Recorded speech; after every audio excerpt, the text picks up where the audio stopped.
These statistics have to move us to respond in an effective way. My friend from North Carolina suggested hardening the schools. We have hardened this chamber over the objections of some. When we know no gun should be in this Capitol, other than those possessed by law enforcement, Capitol Police. According to the Nonpartisan Gun Violence Archive, there have been as many as 33 mass gun violence incidents in the 14 days since the attack on Robb Elementary.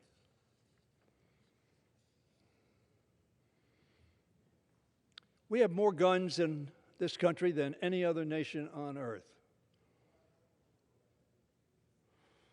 The Second Amendment guarantees that we have a right to a gun, but the Supreme Court in Heller said, but there are limitations to that right. I strongly support an individual American's right to have a gun in his or her home, their home, to protect themselves, in their business.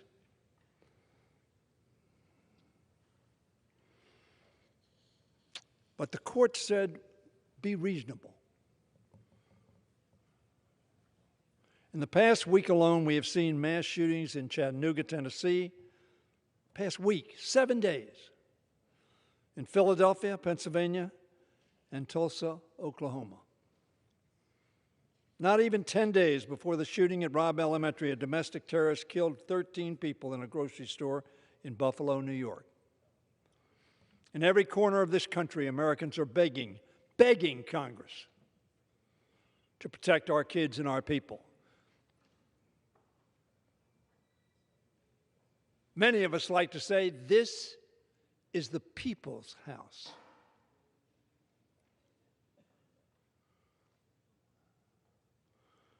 The people are speaking to us and crying out for action. A gentleman who spoke before me said something about saying prayers. I believe in prayer. But I also believe the admonition that John Kennedy said when he said, let us go forth to lead the land we love, asking his blessing and his help, but knowing that here on earth God's work must truly be our own. Our own. Today, in this house, the people's house, we need to act to protect the people. I want to address your attention to this chart again. Look at the numbers. Hundreds of deaths. In addition to the unconscionable trauma these attacks inflicted on the parents, children, wives, husbands, brothers, sisters, and other loved ones of the victims, they have one thing in common. The perpetrator got the gun legally. In Tulsa, Oklahoma, the perpetrator got the gun approximately 3 hours before he shot Dr. Mitchell. Filled, obviously, with passion and hate and anger at the pain that he apparently was suffering physically and perhaps emotionally. So what did he do? He went down, quickly got a gun, an AR-15 to be exact, and went and shot not only Dr. Mitchell, but 3 other people in the process. 285 deaths we could have prevented if we had common sense gun laws in place. Of the 45,000 people who died from gun violence last year alone, we talk about making people safe. 45,000 deaths are not safe. How many would have also been spared had our laws been stronger? Frankly, I would favor myself reinstituting the 1994 assault weapons ban, for which I voted.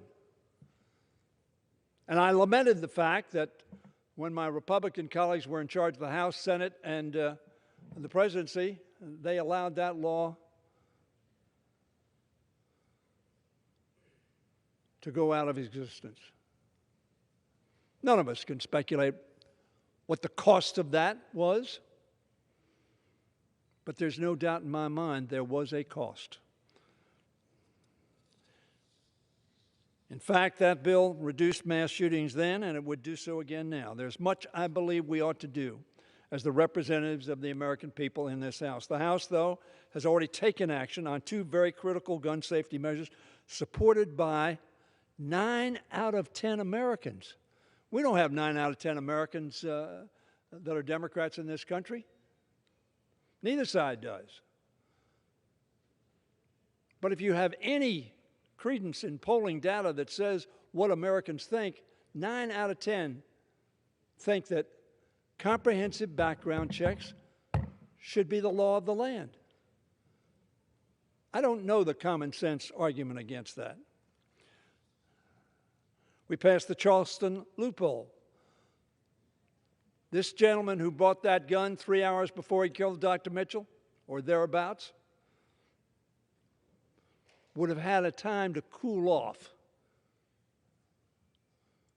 to perhaps have second thoughts, to perhaps have saved the life of a doctor whose job it was to save lives.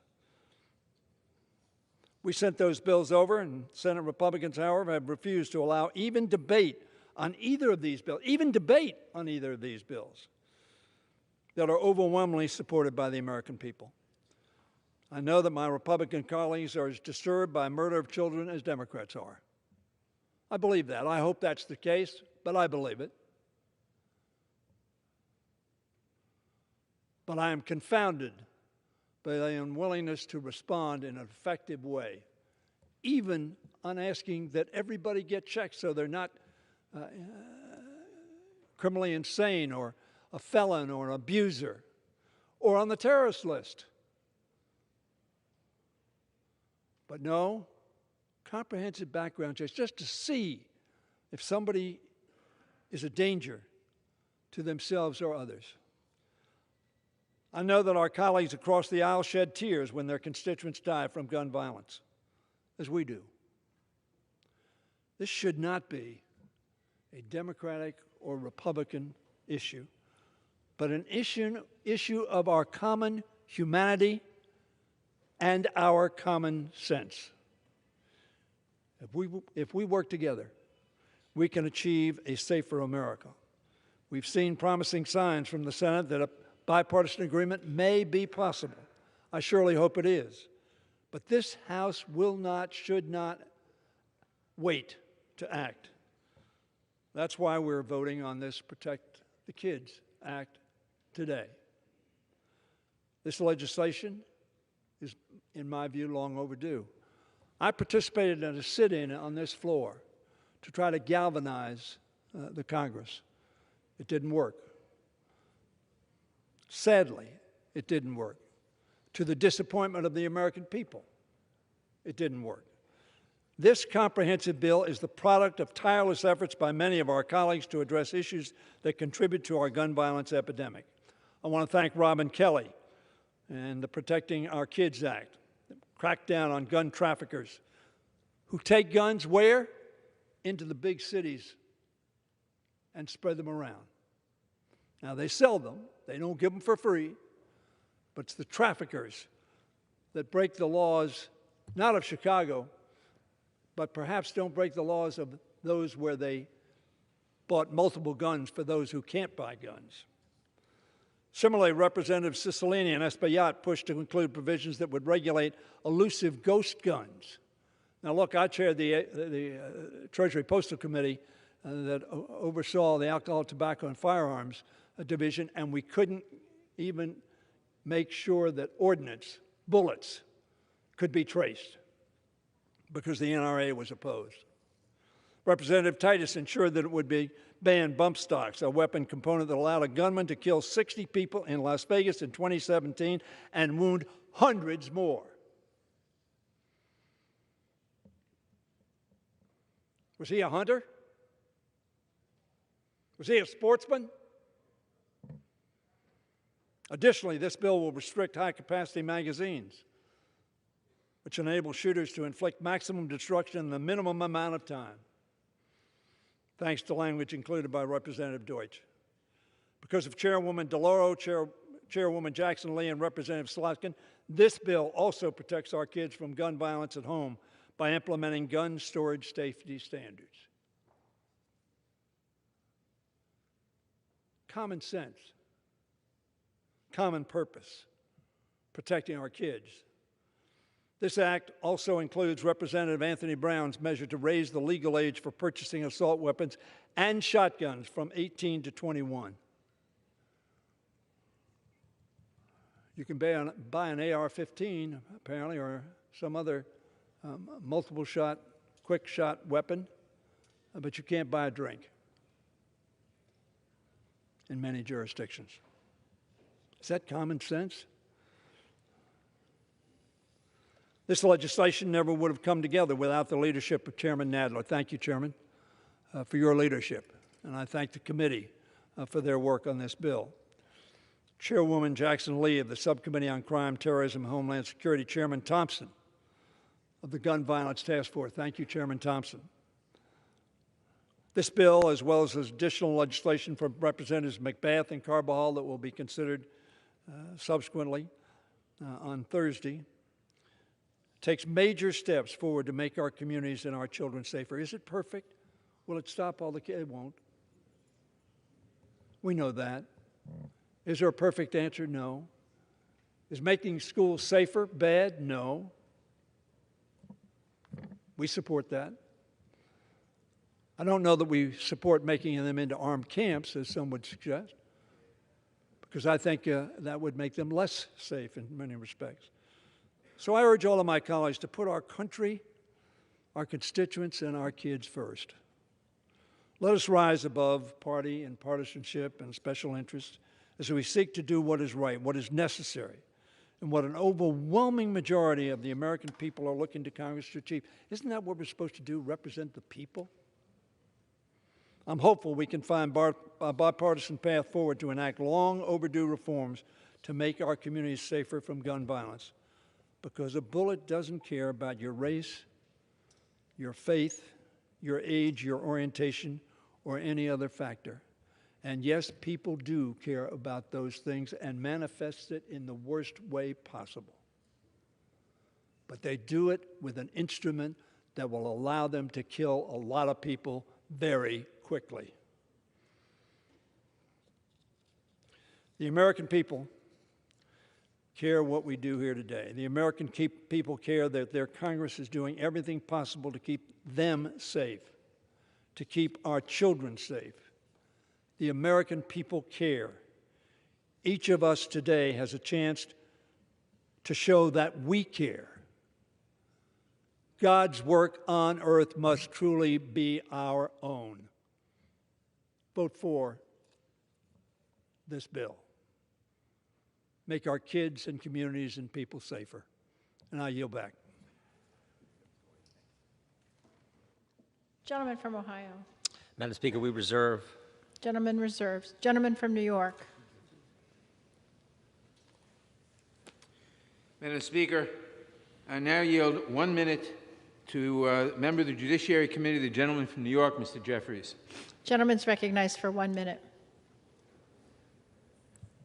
America is in the midst of a shocking gun violence epidemic that should shock the conscience of everyone and has devastated children, families, and communities. We must address it with the fierce urgency of now, but there are some in this chamber who would rather bury your heads in the sand and act like everything is okay. It is not okay that black folks were gunned down in Buffalo, New York, simply because of the color of their skin.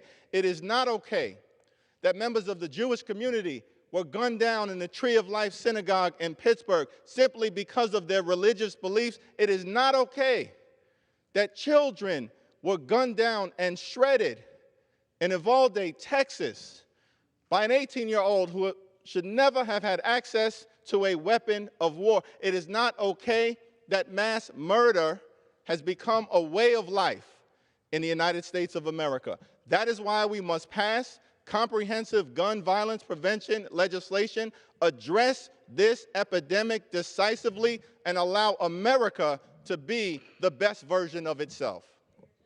Expired. Gentleman from Ohio. Thank you, Madam Speaker. I yield 4 minutes to the gentleman from Kentucky, Mr. Massey. Gentleman's recognized for 4 minutes. Today we're debating 6 gun control provisions in one. Why are there 6 bills in here?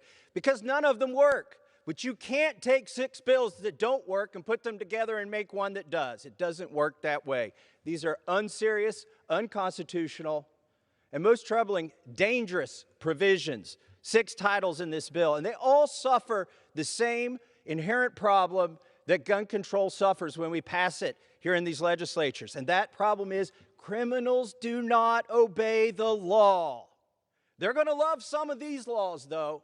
Let's take, for instance, the so-called safe storage provisions in here. Home invaders are going to love the fact that Congress has now told you, you need to lock up your gun in your house. How are you going to defend yourself when your guns are locked up? This is dangerous. It's also unconstitutional. The Supreme Court already ruled in Heller that it's unconstitutional to require Dick Heller to keep his gun disassembled and unloaded in his house. That violates the Second Amendment.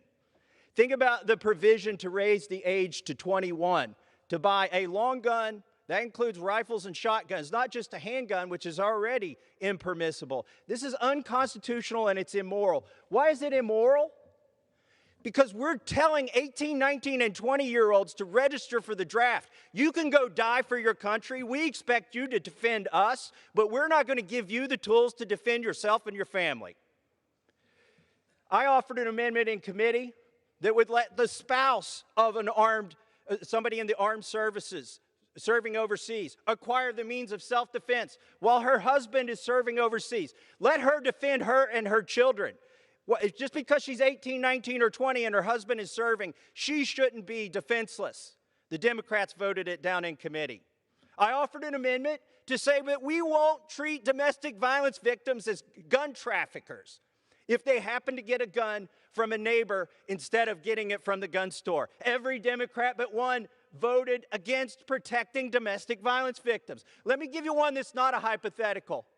My dear friend Nikki Gosser, who worked in my congressional office, watched her husband murdered in front of her in a gun-free zone because she followed the law. She had a licensed registered firearm, and in a moment she regrets to this day she left it in her car because she knew the law said not to bring it in there, but her stalker knew she wasn't going to have a gun. Her stalker murdered her husband in front of her. Criminals don't follow the law. So let's do the one serious thing we could do. Why must children keep dying? Let's quit advertising our schools as soft targets. Let's quit saying that these are gun-free zones and that these kids are sitting ducks. In 1990, Congress did another knee-jerk reaction that has cost more lives than it's saved. It's called the 1990 Gun-Free School Zone Act. Fortunately, some states and school districts have had the wisdom to override this provision. And guess what? We don't have to guess. Does hardening our schools work? Does letting trained teachers and professional staff carry, does it protect children? We know it does, because in every single school district, every school that has allowed them to carry, there hasn't just been no mass shootings, there hasn't been a single shooting. Why? Because these insane individuals, they seek one thing. They seek some twisted version of glory, which involves a body count. And they know they will not achieve that if they walk into that school and the first thing they see when they whip out their gun is a staff member who is armed and trained, and they die unceremoniously. That's what they deserve. Put 3 of those on the news and you could stop this. So we should quit advertising our schools, quit making that the federal default, that they are sitting ducks.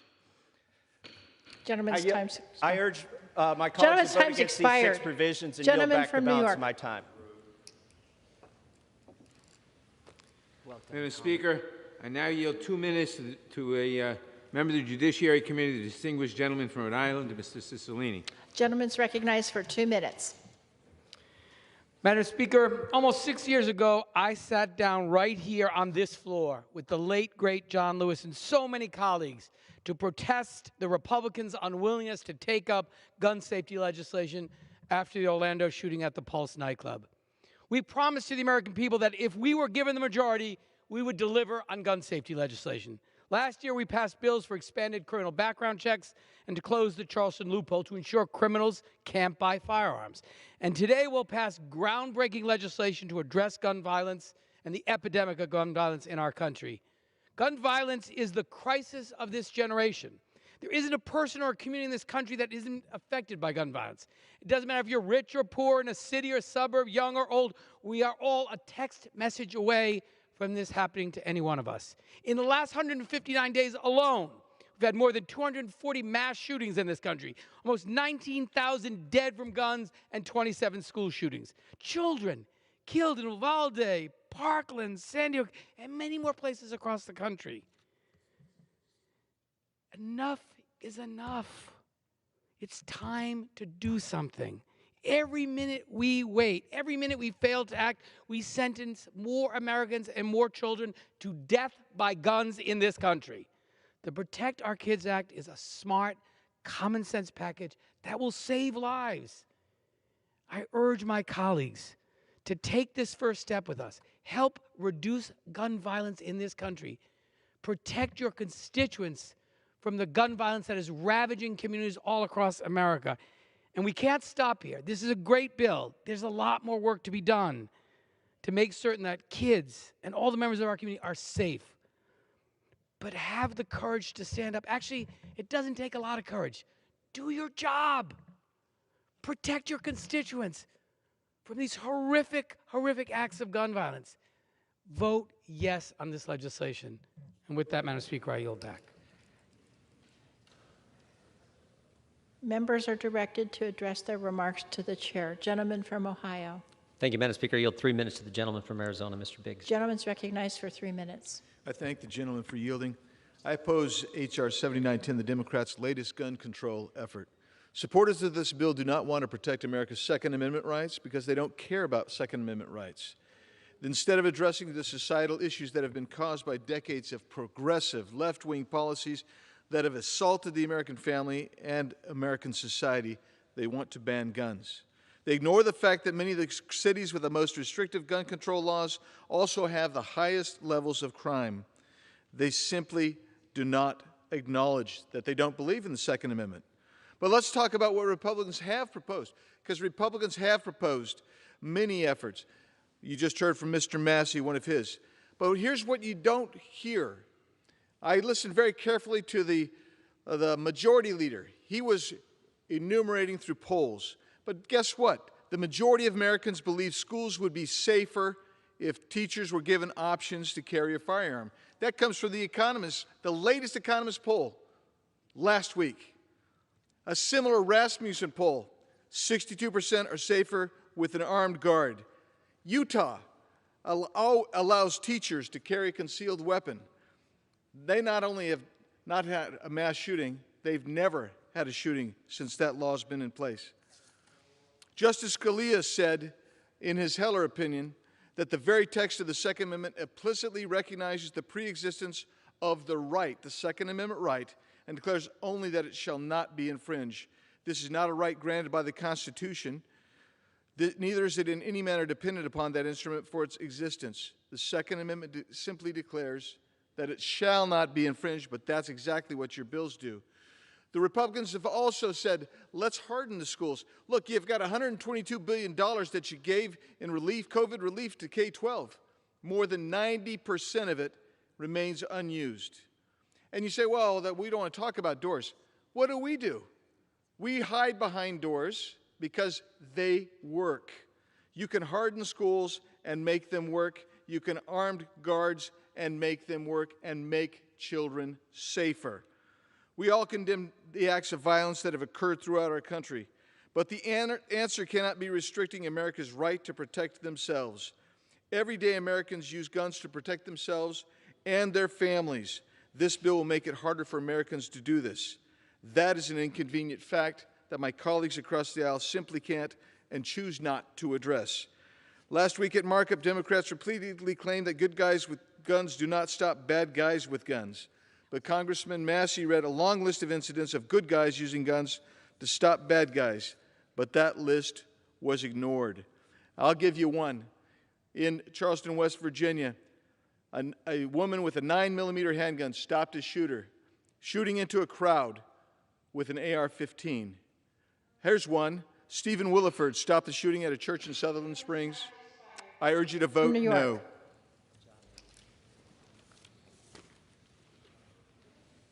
Gentleman from New York. Madam Speaker, I now yield 1 minute to a member of the Judiciary Committee, the distinguished gentleman from California, Mr. Liu. Gentleman's recognized for 1 minute.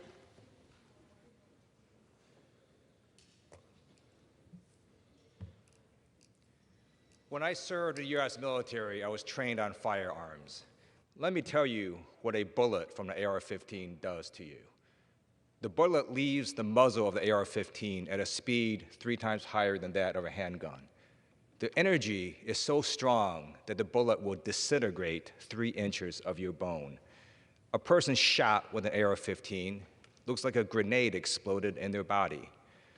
The bullet also causes your human flesh to ripple violently, so that even if the bullet misses your artery, the human flesh, the ripples can burst the artery anyways. In Uvalde, Texas, little kids were decapitated and had their faces blown off.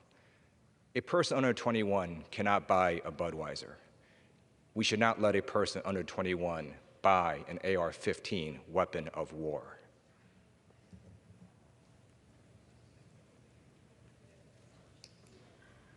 Gentleman from Ohio. Madam Chair, we reserve. Gentleman from New York. Madam Speaker, I now yield 1 minute to a member of the Judiciary Committee, the distinguished gentlelady from Washington, Ms. Jayapal. Gentlelady is recognized for 1 minute.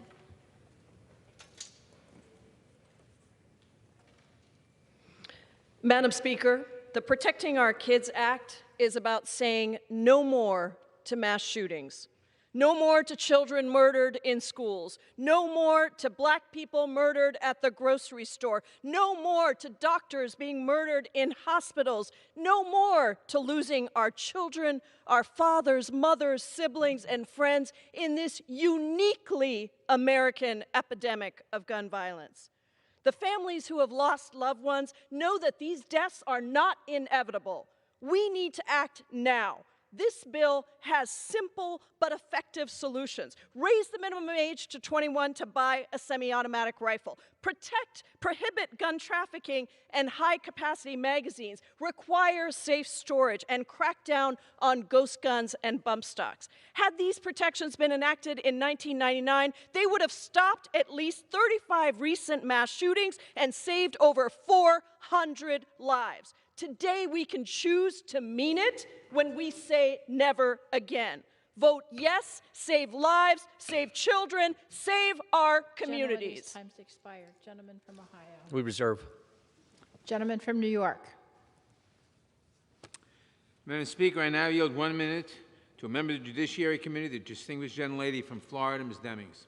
Gentlelady's recognized for 1 minute. Madam Speaker, as a police chief, I was expected to get things done, to do everything within my power to keep people safe. Offering thoughts and prayers is fine. My grandchildren do that. But if that was all I did as a police chief after mass shootings, no one would have let me get away with that. Well, there is an expectation for Congress, too, to do more. Madam Speaker, what is painfully wrong with this tragic moment in our history are the people who want the power of the position, but not really the responsibility. Congress failed that little girl who could only be identified by her green tennis shoes. Congress failed the loved ones in Buffalo, at the Pulse nightclub, and Newtown. After the Parkland shooting in Florida, Republican legislators helped pass red flag laws and other meaningful legislation to keep guns out of the hands of dangerous people. Will we do something? Haven't we had enough? Or is it just too scary to do the right thing? Madam Speaker, I yield back. Gentleman from Ohio. We reserve. Gentleman from New York. Madam Speaker, I yield 1 minute to a member of the Judiciary Committee, the distinguished gentleman from California, Mr. Correa. Gentleman's recognized for 1 minute. Madam Speaker, I rise in strong support of the Protecting Our Kids Act. Over the last 20 years, we've lost thousands of lives to mass shootings. Gun violence is now the leading cause of the death of children in America. Let me repeat, gun violence is now the top cause of deaths of children in America. This legislation is not perfect, but if we can save 1, 2, 3 lives by passing this legislation, then it is worth our effort. It is our obligation to pass this legislation. Our thoughts and prayers are not enough. We have to act and act now. And I call my colleagues to join us in voting in favor of protecting our kids. Thank you, and I yield. Gentleman from Ohio. We reserve. Gentleman from New York. Madam Speaker, I now yield 1 minute to a member of the Judiciary Committee, the distinguished gentlelady from Texas, Ms. Garcia. Gentlelady is recognized for 1 minute.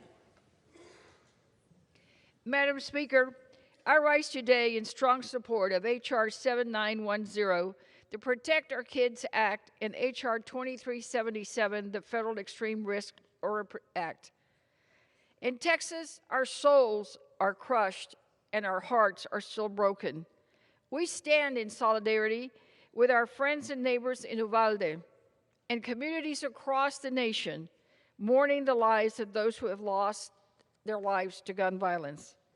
Empathy, love, and morality are calling upon us to pass these bills that are common sense legislation to reduce gun violence and save children's lives.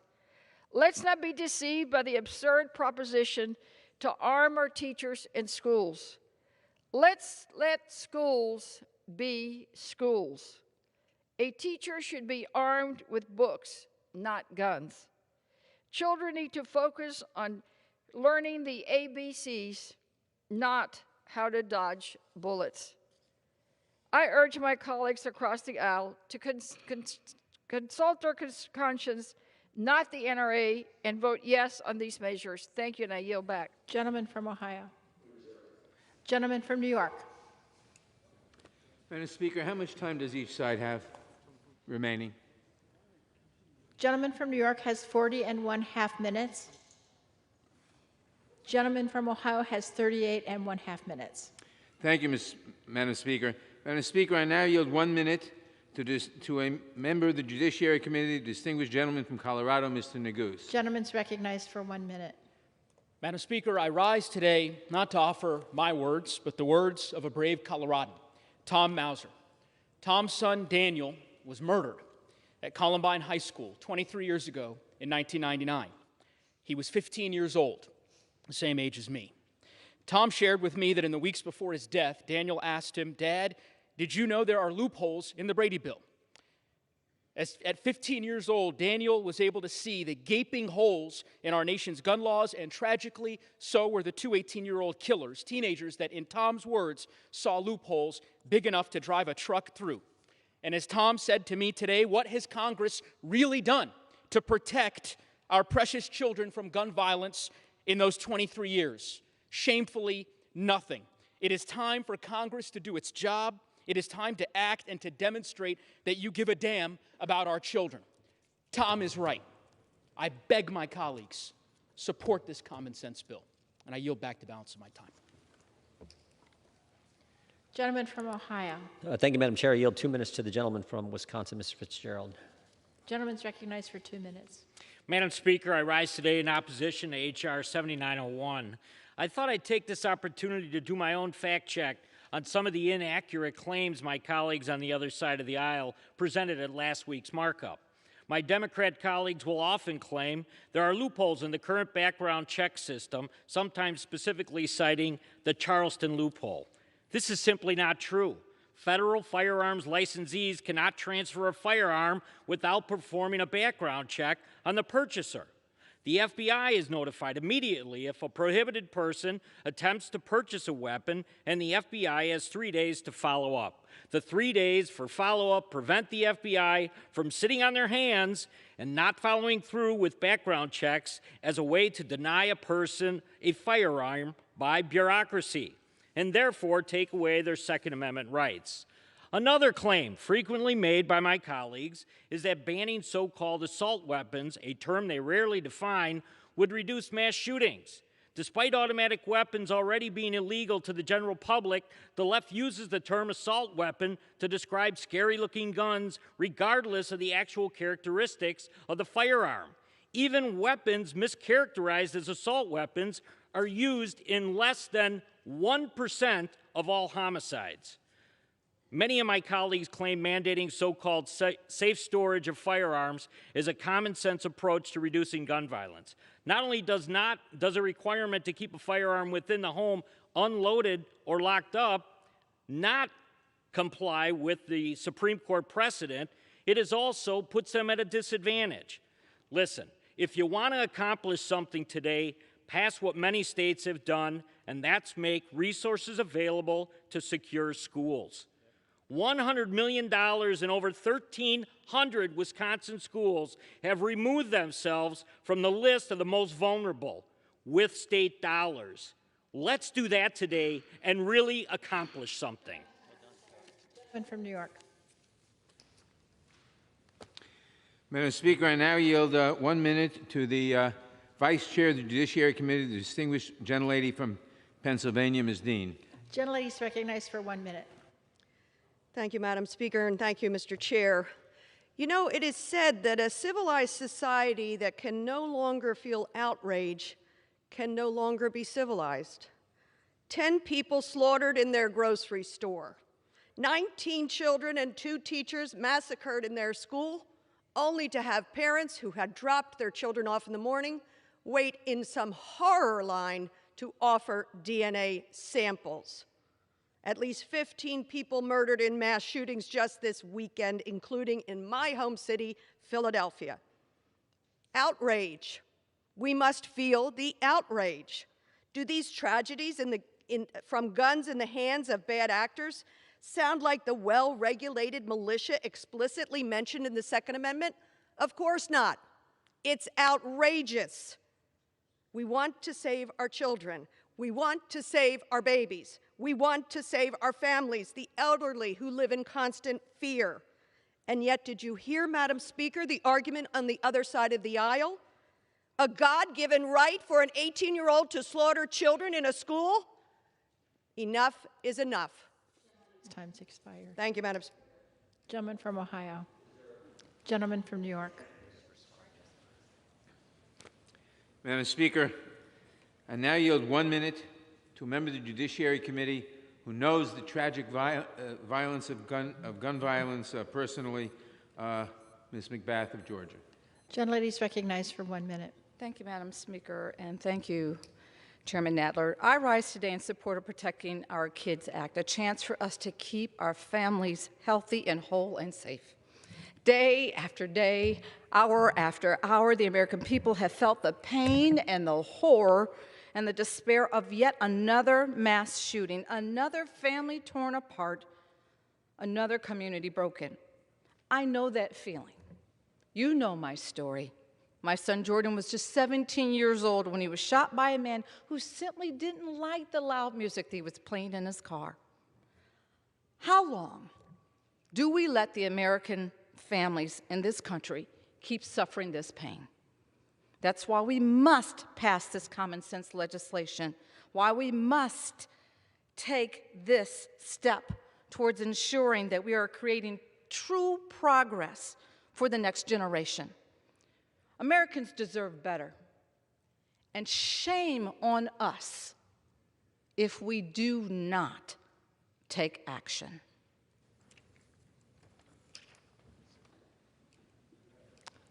Gentleman from Ohio. Reserved, Madam Chair. Gentleman from New York. Madam Speaker, I now yield 1 minute to a distinguished member of the Judiciary Committee, the gentlelady from Texas, Ms. Escobar. Gentlelady is recognized for 1 minute. Madam Speaker, on August 3rd, 2019 in El Paso, a white supremacist massacred 23 innocent people at Walmart. Our red flag bill might have saved them. On August 31st, 2019, 8 people were killed in Midland, Odessa by a man who failed his background check and purchased a gun through private sale. Our bill on private firearm sales might have saved them. On May 18th, 2018, at Santa Fe High School, a 17-year-old used his father's gun to kill 10 people. Our safe storage bill might have saved them. And in Uvalde, parents are burying their babies today after an 18-year-old purchased an AR-15 style rifle and slaughtered 21 individuals. Our bill raising the age to 21 might have saved them. These are just the recent Texas mass shootings. It's not the teachers, the schools, or the doors. It's the guns. We can't save every life, but my God, shouldn't we try? America, we hear you, and today in the House, we are taking the action you are demanding. Take note of who is with you and who is not. I am proud to remain El Paso strong. Thank you, Madam Chair. I yield back. Madam Speaker. Gentleman from Ohio. We reserve. Gentleman from New York. Madam Speaker, I now yield 1 minute to a distinguished member of the Judiciary Committee, the distinguished gentleman from New York, Mr. Jones. Gentleman's recognized for 1 minute. Madam Speaker, I rise because we find ourselves on a path that we have traveled before, a path that the American people were promised they would never have to meet again after Columbine, after Sandy Hook, after Parkland, and now after Uvalde. For 2 decades, Republicans bought by the NRA have blocked every attempt to pass legislation that would stop children from being massacred in their classrooms. Why? Because nothing is more easier than buying an AR-15 in this country, except buying a Republican member of Congress. Today, Democrats in the House will pass the Protecting Our Kids Act, and we need the Senate to abolish the filibuster to do the same. I yield back. Gentleman from Ohio. Gentleman from New York. Madam Speaker, I now yield 2 minutes to the distinguished gentlelady from Illinois, Ms. Kelly. Gentlelady is recognized for 2 minutes. For years, I've heard that tired argument that gun violence prevention legislation won't work. Just look at Chicago. They say where residents have some of the strictest gun laws, but the highest rates of gun violence. The reason for that is simple: gun trafficking. More than 60% of guns used in crimes in Chicago come from out of state. And we're not the only city where this happens. According to the ATF, from just 2016 to 2020, 1/3 of the more than 1.3 million crime guns recovered and traced by law enforcement were brought in across state lines. These guns are purchased in states with lax laws, trafficked across state lines, and then sold to people in our state who we know should not have a gun. In Illinois, we're doing everything we can to protect our residents. Our neighbors are failing us. That's why I introduced the Prevent Gun Trafficking Act, and why I'm so glad this solution is included in the Protecting Our Kids Act. This is a simple, common sense solution. Making straw purchasing a federal crime will help stop the flow of guns into our communities from out of state. Most importantly, it will save lives. Stopping gun trafficking and straw purchasing is just one step we can take to eliminate gun violence. The Protecting Our Kids Act is a smart, broad approach to a complex issue. Passing this bill is the next step forward in saving children, and we cannot wait. I urge my colleagues to support this bill. I yield back. Gentleman from Ohio. We reserve. Gentleman from New York. Madam Speaker, I now yield 2 minutes to the distinguished chairman of the Appropriations Committee, the gentlelady from Connecticut, Ms. DeLauro. Gentlelady is recognized for 2 minutes.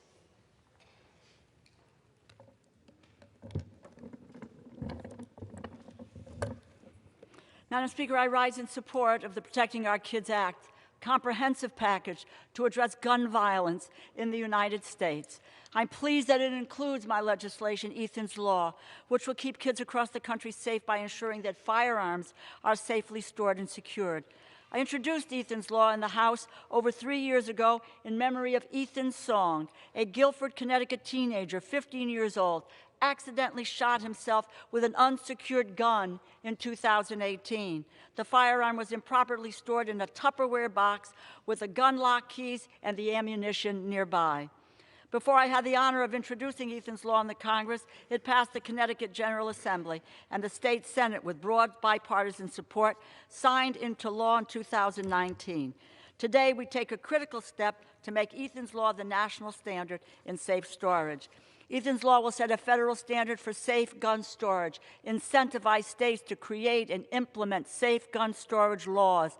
This legislation is a child safety bill, first and foremost, because losing just one child to accidental gun violence is too many. What happened to Ethan was tragic. No parent should have to lose their child because of an unsecured gun. It's time for Congress to act. In the words of Ethan Song's parents, Mike and Kristen Song, whose relentless advocacy led us to this moment, and I quote, "Not a single person on earth can change the past, but every one of us can change the future. Let's change the future while saving countless lives by passing the Protecting Our Kids Act." When Kristen Song found out that Ethan's Law was included in the Protecting Our Kids Act, she said that the first person she wanted to tell was Ethan, her beautiful boy that she has fearlessly fought for since the day she was forced to watch him be lowered into the ground. Upon hearing the news, she immediately drove to the cemetery, and she ran across it yelling, and I quote, "Ethan, we did it. Your life-saving legislation will be heard. It will get a vote. I'm voting in favor of this legislation. I urge my colleagues to do the same. We love you, Ethan," and I yield back. Gentleman from Ohio. 4 minutes to the gentleman from California, Mr. McClintock. Gentleman's recognized for 4 minutes. Thank you, Madam Speaker. This is called the Protecting Our Kids Act, but sadly, it does no such thing. The one thing that we could do immediately to protect our kids is the one thing that the Democrats refuse even to consider. We think nothing of it when we see an armed guard at a bank. Well, they're there for one purpose, to stop anyone who's trying to steal our money. And yet, when we suggest that we should use the same force and resolve to stop someone from killing our children, the left goes berserk. I simply do not understand such a screwed-up value system as that. President Biden's press secretary says that hardening our schools is not something he supports. Now think about that. The most heavily guarded person in the world, in the most hardened fortress in the country, is telling us that we cannot protect our children in our schools as seriously as we protect our money in our banks. Of course, hardening the schools works. Listen to the sick mind that produced the massacre in Buffalo. He wrote, and I quote, "Attacking in a weapon-restricted area may decrease the chance of civilian backlash. Schools, courts, or areas where CCW are outlawed or prohibited may be good areas of attack. Areas where CCW permits are low may also fit in this category. Areas with strict gun control laws are also great places of attack," unquote. That's the Buffalo shooter. Criminals understand that, even if the Democrats in this House do not. In committee, I offered an amendment to require schools receiving federal security funds to have at least one armed guard on every campus and to allow school officials who've met the requirements of their state to carry a concealed weapon to have it on campus to protect their students if they want to. This is something that can be implemented immediately and that could well have stopped the massacre at Uvalde. It doesn't depend on criminals obeying the law as this bill does. It doesn't depend on someday maybe reducing possibly the 400 million firearms in this country. It doesn't make self-defense harder for honest and decent people.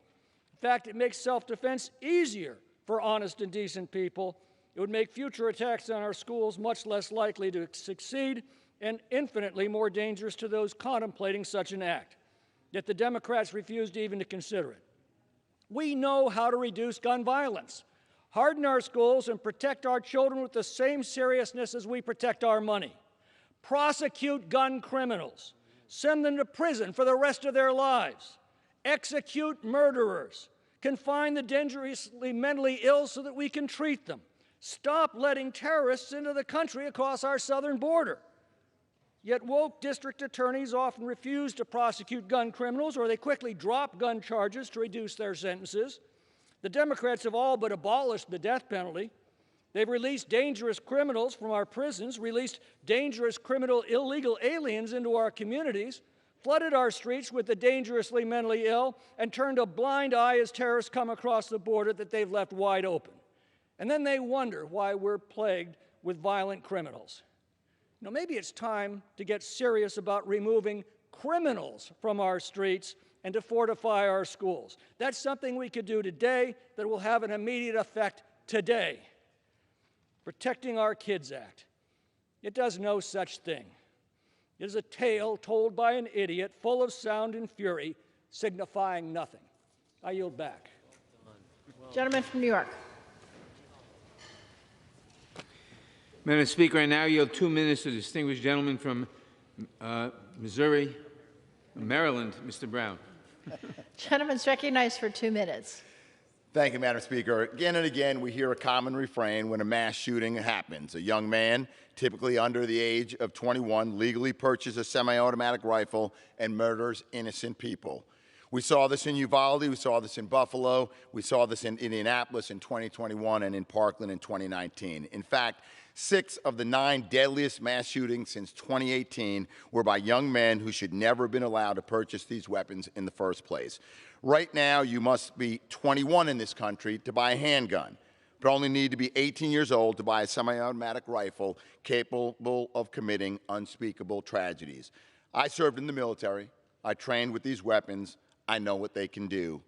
These weapons of war have no place in our neighborhoods, let alone in the hands of an untrained 18-year-old boy. The answer is simple. Raise the age needed to purchase these weapons to 21, in line with the age to purchase handguns.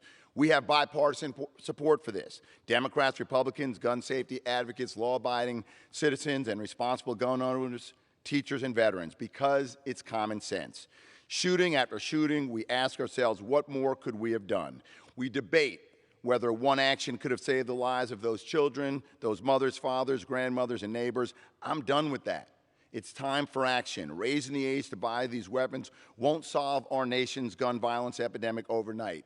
But if we can make it just a little harder for someone to get their hands on these deadly weapons, if we can save just one life or one community from this carnage and grief, it'll be worth it. I urge my colleagues to support this legislation, raise the age to buy these deadly weapons. Enough is enough. Thank you, and I yield back. Gentleman from Ohio. Thank you, Madam Chair. Madam Speaker, I yield a minute and a half to the gentleman from Michigan, Mr. Walberg. Gentleman's recognized for a minute and a half. Thank you, Madam Speaker. The despicable violence that took place in Uvalde and other places was horrific. And we mourn the loss of innocent life. The thought of losing my 4th grade grandson in this way shakes me to the core. There are steps we can take to prevent tragedies from occurring without endangering and infringing upon the rights of law-abiding citizens. I will not support legislation taking away the Second Amendment rights of my constituents. We must focus on root causes of violent crimes and many cultural issues plaguing our society. As a nation, we face a severe mental health crisis, fatherless homes, breakdown of families, glorification of violence that permeates our culture at every level, even to the devaluation of 63 million innocent babies' lives taken in the last 50 years. It must all be all hands on deck in our homes, in our schools, our churches, to address the foundational issues that keep our kids and communities safe. Let's not just do something. Harden our schools. Tackle them with real solutions. Oppose this legislation and do the right thing to save innocent lives. I yield back. Gentleman from New York. Madam Speaker, I now yield 2 minutes to the distinguished gentleman from Rhode Island, Mr. Langevin. Gentleman's recognized for 2 minutes. Madam Speaker, I rise today to plead with my colleagues to support H.R. 7910, the Protect Our Kids Act. We gather just days after an 18-year-old mowed down 19 school children and 2 of their teachers with an AR-15. Just days earlier, a racist conspiracy theorist used that same type of weapon of war to murder 10 Americans, turning a grocery store into a bloody battlefield. 19 families in Uvalde and 10 families in Buffalo are permanently shattered, never to be the same again. And on average, more than 110 Americans suffer the same fate, death by gun, every single day.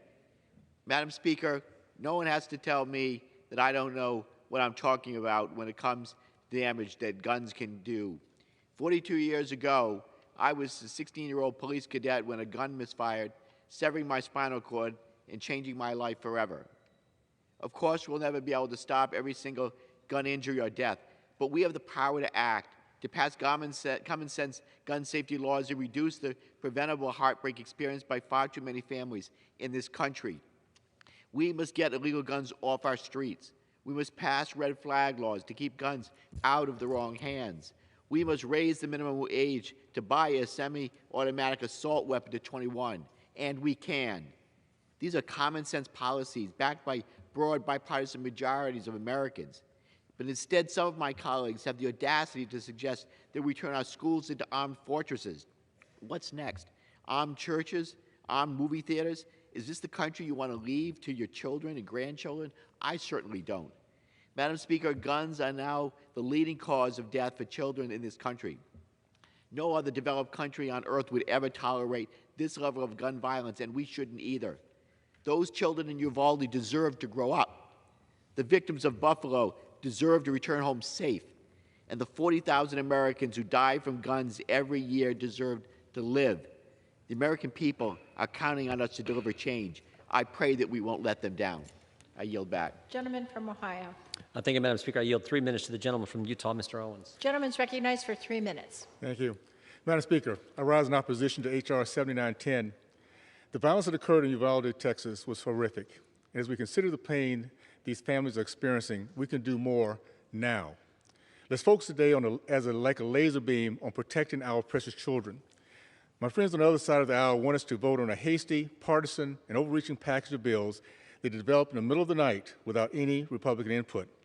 The legislation we are considering today is clearly designed to strip law-abiding Americans of their constitutional rights.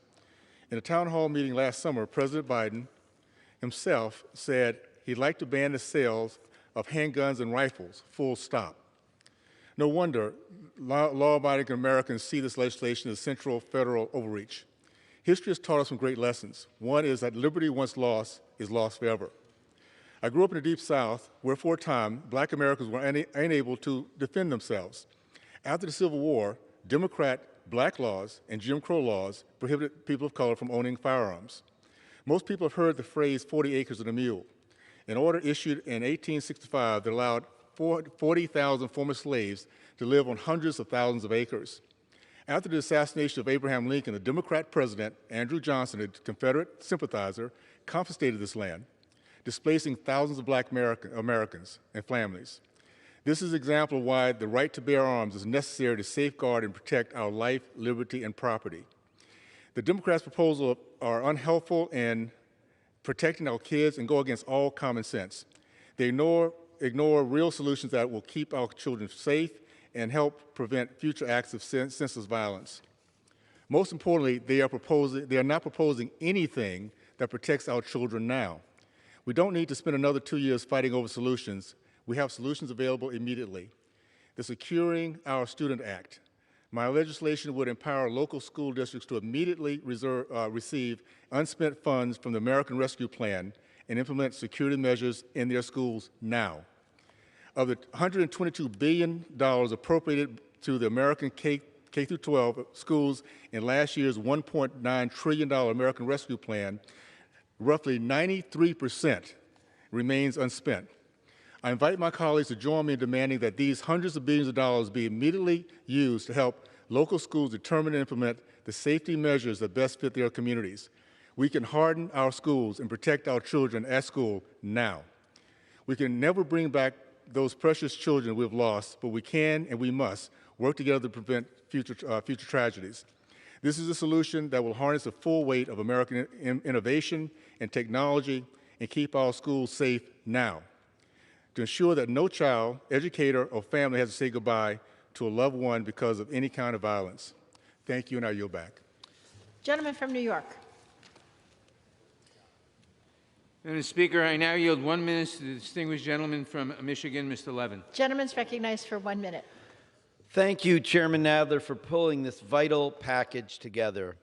I speak as a father of 4 who is heartbroken and still processing Uvalde, Buffalo, and the unending string of mass shootings, a longtime gun reform advocate, and a member of the Gun Violence Prevention Task Force who demands real, common-sense gun reform to save lives now. This is why I support the Protecting Our Kids Act in this moment of profound grief and collective loss. When it comes to the epidemic of gun deaths, there's no panacea. We must pass meaningful reforms, evaluate our work, and then keep on passing more legislation. Though I'm extremely supportive of this long overdue package, I'm concerned about criminal penalties for safe storage violations. Overcriminalization too often harms Black and brown communities. As a warrior for racial justice, I urge all of us to investigate how disparate communities would be impacted before this bill heads to the President's desk. I urge my colleagues on both sides of the aisle to support this bill, and I yield back the balance of my time. Gentleman from Ohio. Thank you, Madam Speaker. I yield 4 minutes to the gentleman from Texas, Mr. Roy. Gentleman's recognized for 4 minutes. I thank the gentleman from Ohio. Why do we have guns? Why do we have the Second Amendment? Is it to hunt? Sure. Self-defense? That's even more important. But the fact is, you read the founders, Federalist 46, James Madison, contrasts us with the tyrannical governments of Europe who are, quote, afraid to trust the people with arms. Joseph Story, in his commentaries on the Constitution in 1833, quote, the right of the citizens to keep and bear arms has justly been considered as the palladium of the liberties of a republic, since it offers a strong moral check against the usurpation and arbitrary power of rulers, and will generally, even if these are successful in the first instance, enable the people to resist and triumph over them. We have a Second Amendment because we understand in this country that there are some things, inalienable rights, that you cannot justly take away from a free and equal human being. Tyrants disarm the people they intend to oppress. Those are the facts. Jewish people in Germany were prohibited from owning arms. 13 million Jews were exterminated by the Nazis. The Soviets instituted gun control and millions were killed.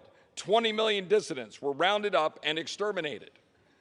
Mao disarmed the Chinese people. 20 million dissidents were exterminated. In Cambodia, the Khmer Rouge were able to take advantage of the fact that limited gun ownership to just hunters and killed 1.5 million to 3 million Cambodians. Turkey disarmed Armenians and 1.5 million Armenians were killed in the Armenian genocide. The South disarmed slaves and actively fought against their arming. And then in the 20th century, armed Black Army veterans, for example, in Louisiana, were able to defend against the KKK. Even fact-checking organizations, Snopes, said, quote, we find it reasonable to conclude that gun confiscations facilitated by laws requiring the registration and licensing of firearms played a crucial role in the carrying out of 20th century genocides. This is not fiction. This is in our lifetime. This is in our grandparents' lifetime. This is in our recent history. This is why the Second Amendment matters. It's not trivial. It's not something you just brush aside. This is the foundation of liberty. It's who we are. But in order to sell a lie to the American people, that the government will protect them from all manners of evil, while defunding the police, leaving our borders wide open, I'm glad my colleagues can suddenly find Uvalde on a map, while allowing dangerous cartels operating hundreds of miles into Texas, allowing fentanyl to pour into our communities and kill tens of thousands of children. The very children my colleagues say they wish to protect. In order to do this, Democrats in this body are willing to take away a citizen's God-given right, yes, God-given right that was mocked earlier, to protect himself or herself or her family or his family from harm. the very harm they foster by appeasing lawlessness, and importantly, from the very tyranny being applied to them to deny that right. That is what is at stake. This bill, and it gets brushed aside, raised the age limit. Well, there are constitutional questions to that in the Fourth Circuit, Ninth Circuit, and other circuits. The second title on straw purchases, the very straw purchases Democrat DAs don't even want to really prosecute, would prohibit a law-abiding citizen from giving a gun to a friend as a gift. Safe storage would make it unlawful for me to have the 22 and the 20 gauge propped up by my door right now in Texas to kill coyotes and snakes. It would make it unlawful. This will not do any good. It will harm Americans, and it undermines our foundational liberties that is crucial for a free state. And with that, I yield back. Gentleman from New York. Madam Speaker, I now yield 1 minute to the distinguished gentlelady from North Carolina, Ms. Manning. Gentlelady is recognized for 1 minute. Madam Speaker, so far this year, our country has experienced more than 250 mass shootings, and it's only June. Gun violence is now the #1 cause of death of children in this country. We cannot let this continue. The Protecting Our Kids Act is an important step toward curbing gun violence by limiting high-capacity magazines, raising the minimum age to buy assault weapons to 21, and encouraging safe storage practices. If these measures had been in place, the 18-year-old gunman in Uvalde, Texas, would not have been able to buy the 2 assault weapons he used to murder 19 children and 2 teachers. The Dayton, Ohio shooter would not have been able to buy the high-capacity magazine that allowed him to shoot 26 people in 30 seconds.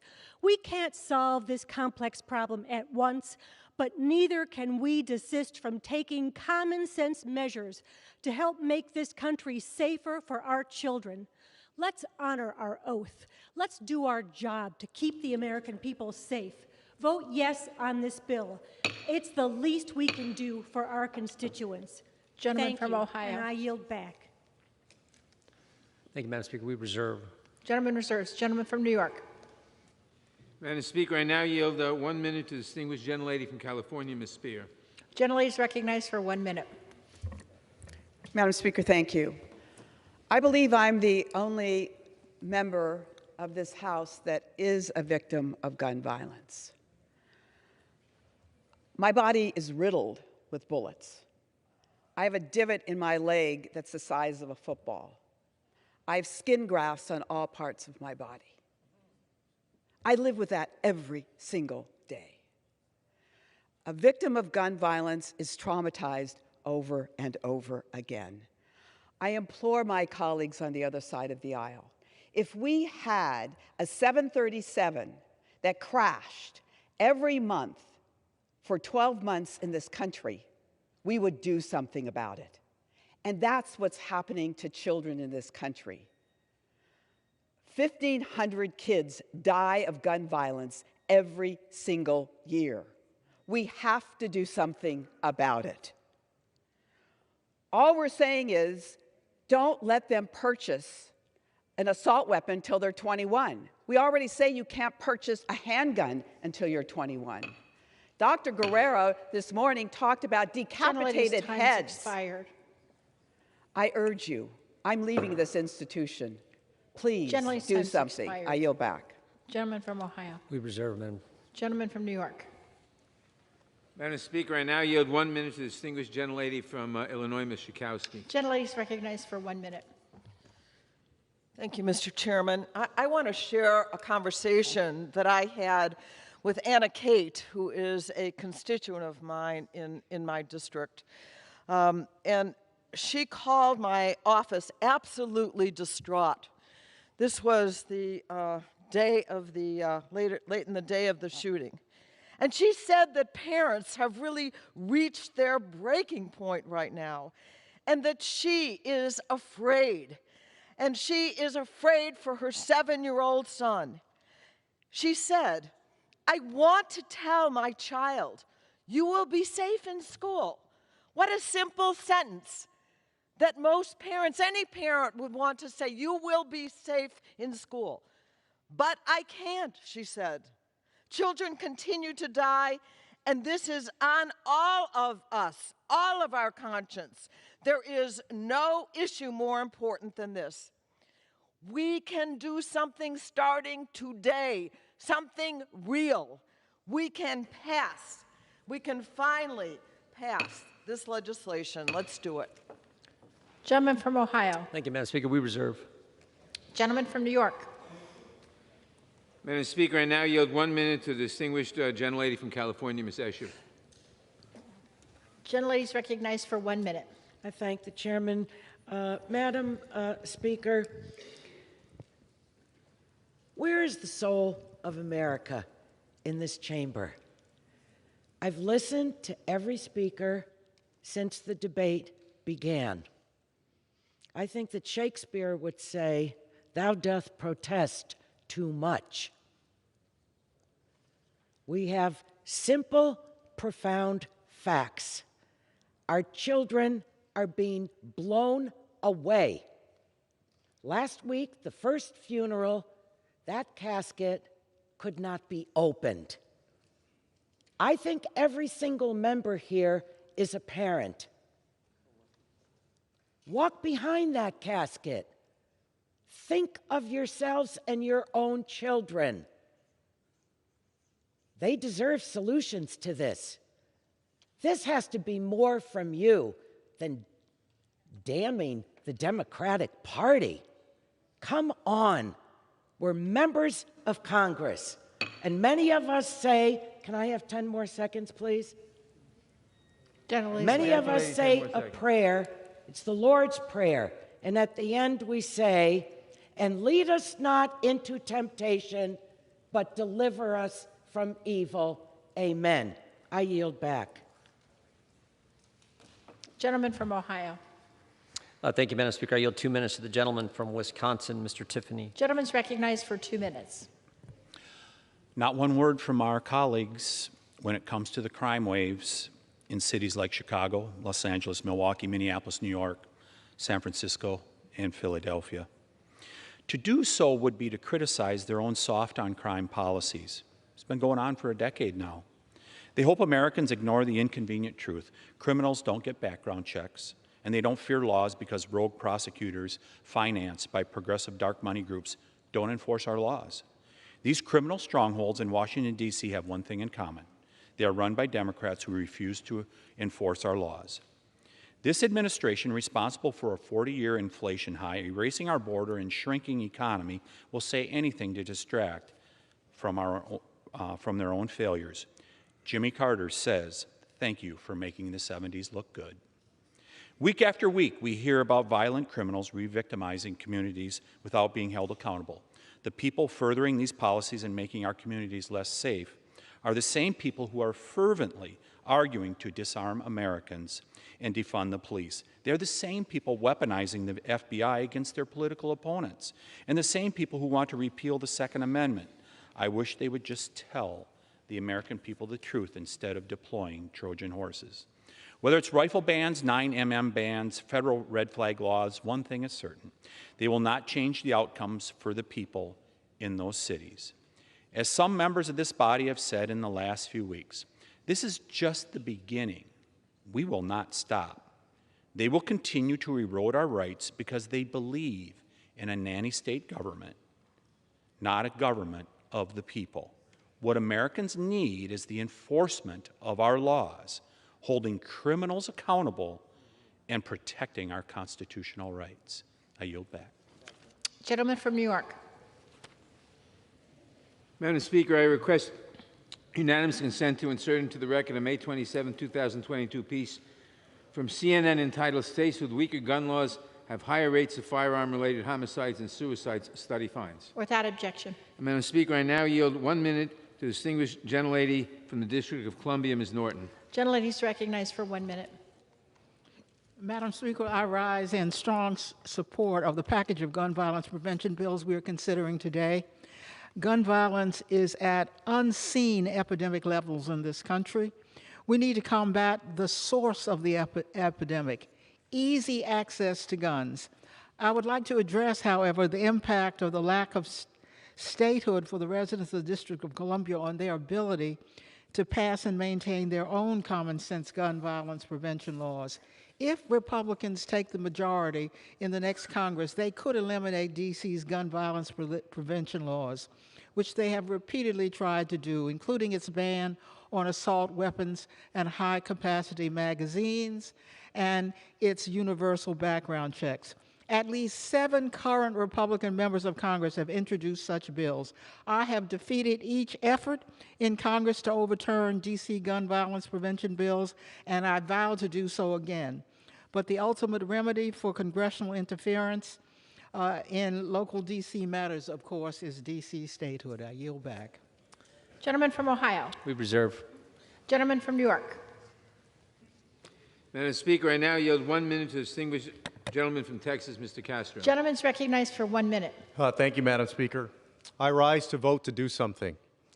It's too easy for dangerous people to get dangerous weapons in this country, and we're either going to do something about it or we're not. I want you to imagine for a second that a shooter with an AR-15 goes into your child's school tomorrow or next fall, or your grandchild's school, and leaves a hole the size of a basketball in their chest, or leaves their head decapitated off their body. Ask yourself what you would ask of the people who represent you. Would their thoughts and prayers be good enough for you if that happened to your child? Would them be worried about their primary election be okay with you? The people in Uvalde, when I spoke to them, asked me how it is that somebody who's 18 can't buy beer or cigarettes, but they can go into a gun store and buy 2 AR-15s and go kill 20 people. The teachers who died, the cops who died, the children who died cannot vote to change the law. Only we can do that. This is our legacy. Gentlemen's time's expired. Vote yes. I yield back. Members are reminded to direct their remarks to the chair. Gentleman from Ohio. Madam Speaker, we reserve. Gentleman from New York. Madam Speaker, I now yield 1 minute to the distinguished gentlelady from Florida, Ms. Wasserman Schultz. Gentlelady is recognized for 1 minute. Thank you, Madam Speaker. I rise to confront the nation's leading child killer, gun violence. Passing the Protecting Our Kids Act does that by raising the legal age to buy certain semi-automatic rifles and closing the ghost gun loophole. It strengthens safe storage rules at home and clamps down on bump stocks and high-capacity magazines. Once more, House Democrats will do something meaningful to address this carnage, while House Republicans do nothing. Yes, a few Senate Republicans may do the absolute minimum, but when an 11-year-old tells Congress that she smeared her murdered friend's blood on her own body to play dead and stay alive in Uvalde, I'll take baby steps over no steps. From Uvalde and Buffalo to Parkland, Orlando, and Las Vegas, America is bleeding. And while this legislation will not end gun violence, it's a tourniquet. The deaths, suicides, and astronomical health costs are too high, and we cannot continue to forsake our national freedoms to learn, work, and worship without fear. So let's pass this legislation and reclaim America's values and confront this nation's leading killer of children, gun violence. I yield back. Gentleman from Ohio. Thank you, Madam Speaker. I yield 2.5 minutes to the gentleman from Virginia, Mr. Klein. Gentleman's recognized for 2.5 minutes. Thank you, Madam Speaker. I thank the gentleman from Ohio. I rise in opposition to the so-called Protect Our Kids Act. What we saw 2 weeks ago in Uvalde, Texas, was tragic and horrific, and we should take action to prevent future tragedies such as this one. But this bill is not the solution for several reasons. First, the bill restricts the Second Amendment rights of law-abiding adults. With very limited exceptions, the bill would prohibit 18 to 20-year-olds from buying nearly all semi-automatic rifles and shotguns. During the markup of the bill, the Judiciary Chairman argued that this is applicable because these young adults don't have, quote, fully formed brains. Yet we entrust these same young adults to serve our country in the military and die for our country. We trust these young adults to vote in our elections. What's even more interesting is while Democrats believe that these young adults don't have fully formed brains, they certainly are more than willing to try and reduce the age at which a person can vote to 16. Second, the bill makes it more difficult for a domestic violence victim to keep a firearm for protection. As drafted, the bill would criminalize a domestic violence victim's attempt to seek help from a friend or neighbor in obtaining a firearm. The safe storage requirements of the bill make it harder for people to access a firearm in an emergency by mandating a one-size-fits-all approach for firearm storage. And finally, the bill's limits on magazine capacity will essentially ban many common firearms, some of which may accommodate between 15 and 30 rounds of ammunition. Overall, the bill is an attempt to restrict the constitutional rights of law-abiding citizens while ignoring the broader problems of why these tragedies are happening. Let's talk about school resource officers in our schools. Let's talk about fortifying school buildings. Let's talk about ending the dangerous mirage of gun-free zones. And yes, let's talk about mental health. We have to look for common sense solutions that make it easier for Americans to protect themselves and their loved ones. I oppose this bill, and I urge my colleagues to vote no. I yield back. Gentleman from New York. Madam Speaker, I now yield 1 minute to the distinguished gentlelady from California, Ms. Chu. Gentlelady is recognized for 1 minute.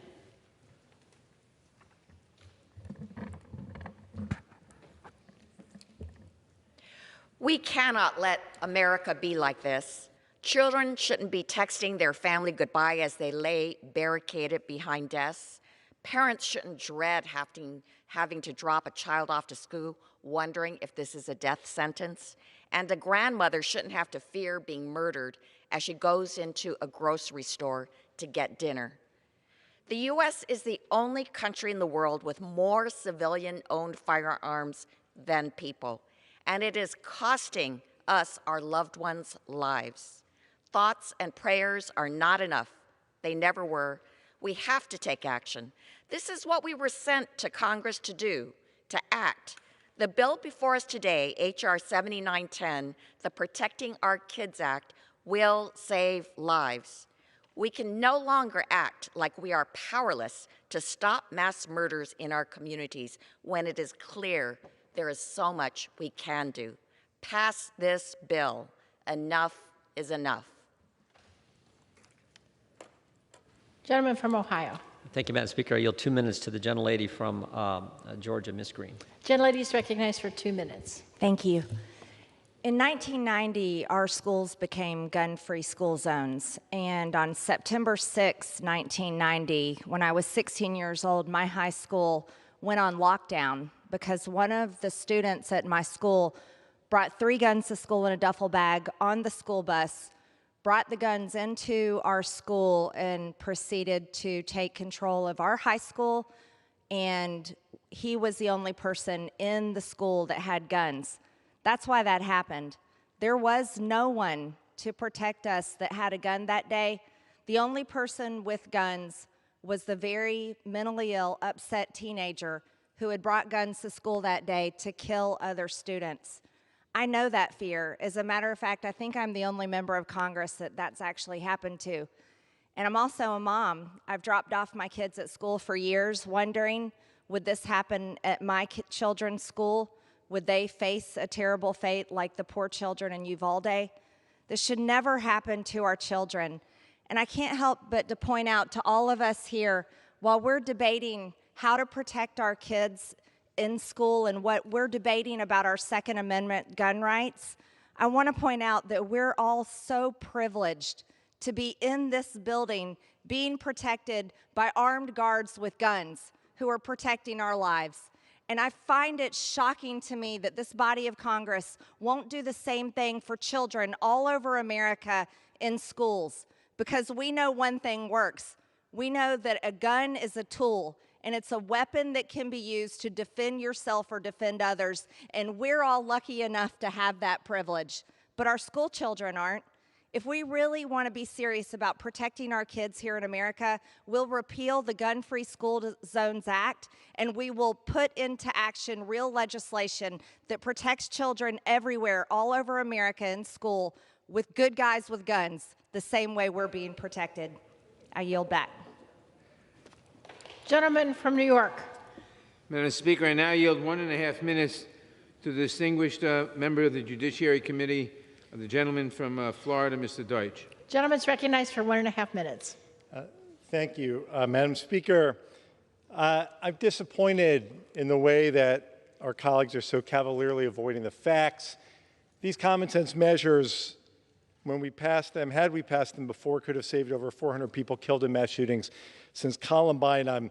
I'm disappointed in the cavalier mischaracterization of jurisprudence Justice Scalia said that the right secured by the Second Amendment is not unlimited. My colleagues know that the changes in this law that we're proposing today will not undermine the Second Amendment in any way. But, Madam Speaker, I have two documents that inform everything I do here. One is the Constitution of the United States, and the other is this list that I wrote on February 14th, 2018, of every one of the 17 members of my community slaughtered by a killer with an AR-15 in his high school. We've heard a lot about foundational rights, foundational liberties, as if the Second Amendment is it's the sum total of the Constitution. Madam Speaker, the First Amendment matters as well. And for these 17, they have no right to practice religion and to pray for themselves or all of those who are killed every time we offer thoughts and prayers. And for these 17 and everyone killed by gun violence, they cannot peaceably assemble, as the First Amendment gives the right to all of Americans. And Madam Speaker, most of all, they cannot petition the government for redress of their grievances. Not these 17, not the 19 from Uvalde, no one killed in this gun violence. Today, we can help redress the grievances of all those lost to gun violence by passing this important legislation. Gentleman's time's expired. We must, we will, and I yield back the balance of my time. Gentleman from Ohio. Thank you, Madam Speaker. I yield a minute and a half to the gentleman from Florida, Sheriff Rutherford. Gentleman's recognized for a minute and a half. Thank the gentleman for yielding. Madam Chair, I rise today in opposition to H.R. 7910 because this bill does nothing to stop human violence, which is the real problem at hand here. Straw purchases are already illegal. You can't buy a gun for someone else to get around the background check. Bump stocks are already illegal, regulated like automatic weapons, thanks to the Trump administration. And infringing on the Second Amendment rights of law-abiding Americans is not the answer. In fact, the bill before us will even make criminals out of legal gun owners. This bill would put the federal government in charge of law-abiding citizens and how they store their firearms inside their own homes. This bill puts firearms storage over and above self-defense. Instead, let's work together to address human violence problems by bolstering our mental health system, identifying individuals before they become active shooters and mass murderers, and improving our school safety through crime prevention through environmental design, CPTED. It can be done. With that, Madam Speaker, I yield back. Gentleman from New York. Madam Speaker, I now yield 1 minute to the distinguished gentleman from California, Mr. Garamendi. Gentleman's recognized for 1 minute. Thank you, Madam Speaker. I've heard over and over again we ought to harden our schools, we ought to have every teacher have a gun. One question needs to be asked as that argument goes forward: why? Why do we need to do that? We need to do that because an 18-year-old was able to buy 2 AR-15s, go to the school in Uvalde, and shoot up all of the students and teachers, 19. That's presumably why we have to harden our schools. Maybe it's time for us to come to the reality that it's time for us to pass common sense gun safety legislation. This particular piece of legislation does just that. Doesn't take away the Second Amendment rights, but what it does is to provide every American with the right to life, liberty, and the pursuit of happiness, and not to have to worry about whether their school has been hardened sufficiently to prevent an 18-year-old with 2 military-style weapons to enter that school. It's time for us to act, pass this legislation.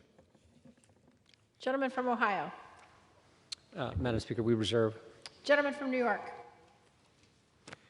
Madam Speaker, I now yield 1 minute to the distinguished gentlelady from New York, Ms. Maloney. Gentlelady is recognized for 1 minute.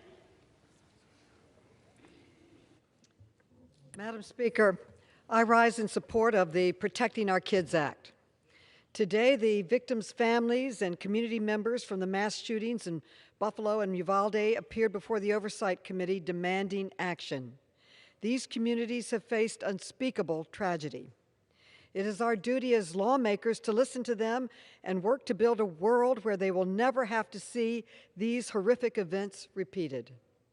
This legislation will save countless lives from the violence these families have had to endure. We must support every title in this bill, especially Title II, cracking down on interstate gun trafficking. I have spent over a decade fighting for gun trafficking and straw purchases to be made a federal offense. The illegal interstate movement of firearms into New York, known as the Iron Pipeline, has caused countless firearms to enter our state unlawfully. Preventing gun trafficking across state lines should be a bipartisan goal. As a mother and teacher, I am horrified by these attacks on our schools, our grocery stores, and our communities. I urge my colleagues to support this bill. Time's expired. Gentleman from Ohio. Thank you, Madam Speaker. I yield 3 minutes to the gentlelady from Florida, Ms. Kamick. Gentlelady is recognized for 3 minutes. Thank you, Madam Speaker. I came here today to speak on behalf of women and the parents of my district.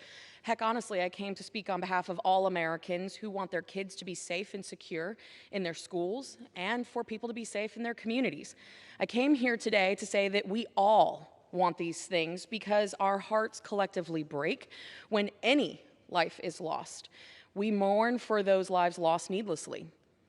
We need to do better, and we can do better, which is why every single member of this chamber must, without hesitation, denounce, decline, and decide and oppose against H.R. 7910, the Politics Over Our Kids Act.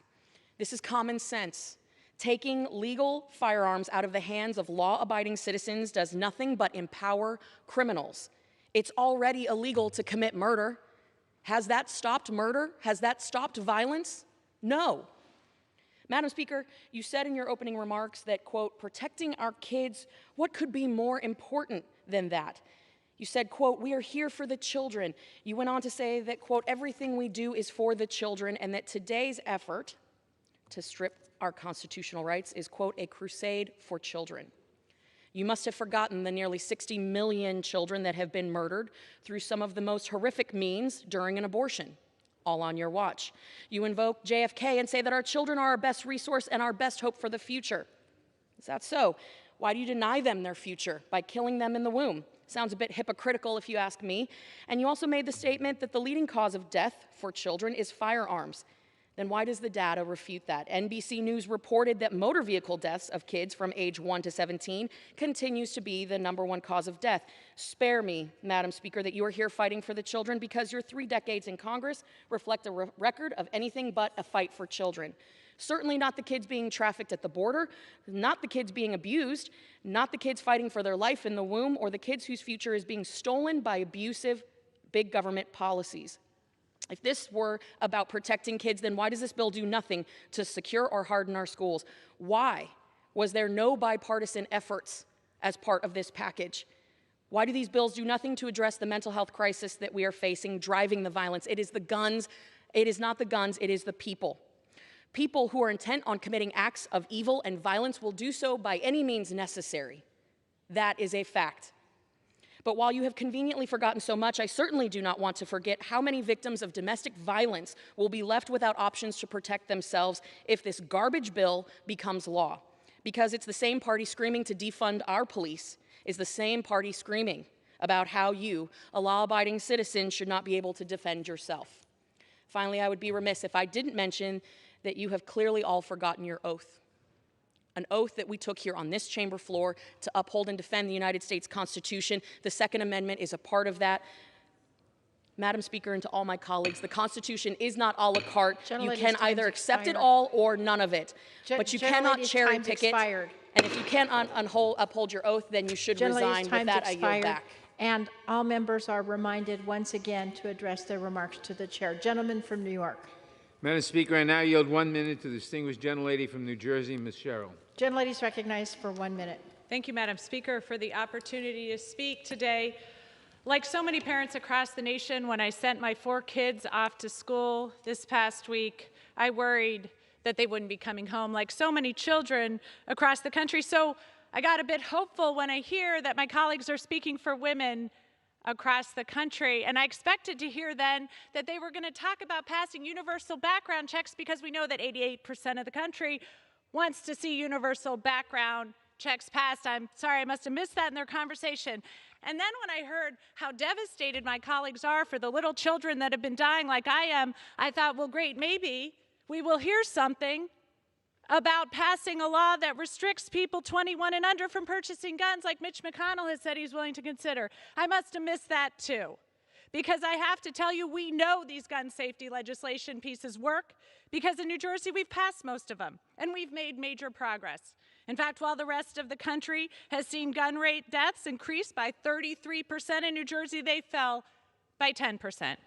So again, I'm hoping as we speak for mothers and women and children and families across New Jersey, we start to hear about how we're going to pass this great legislation. Thank you, and I yield back. Gentleman from Ohio. Thank you, Madam Speaker. I yield 4 minutes to the gentleman from North Carolina, Mr. Bishop. Gentleman is recognized for 4 minutes. Thank you, Madam Speaker. It's repeated over and over again that the Second Amendment is unlimited. Excuse me, is not unlimited. It has limits. And no one contends otherwise. But what are the limits?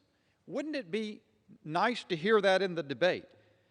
The limits, as set forth in Heller and McDonald, is that it is improper. You cannot ban weapons that are, quote, in common use at the time.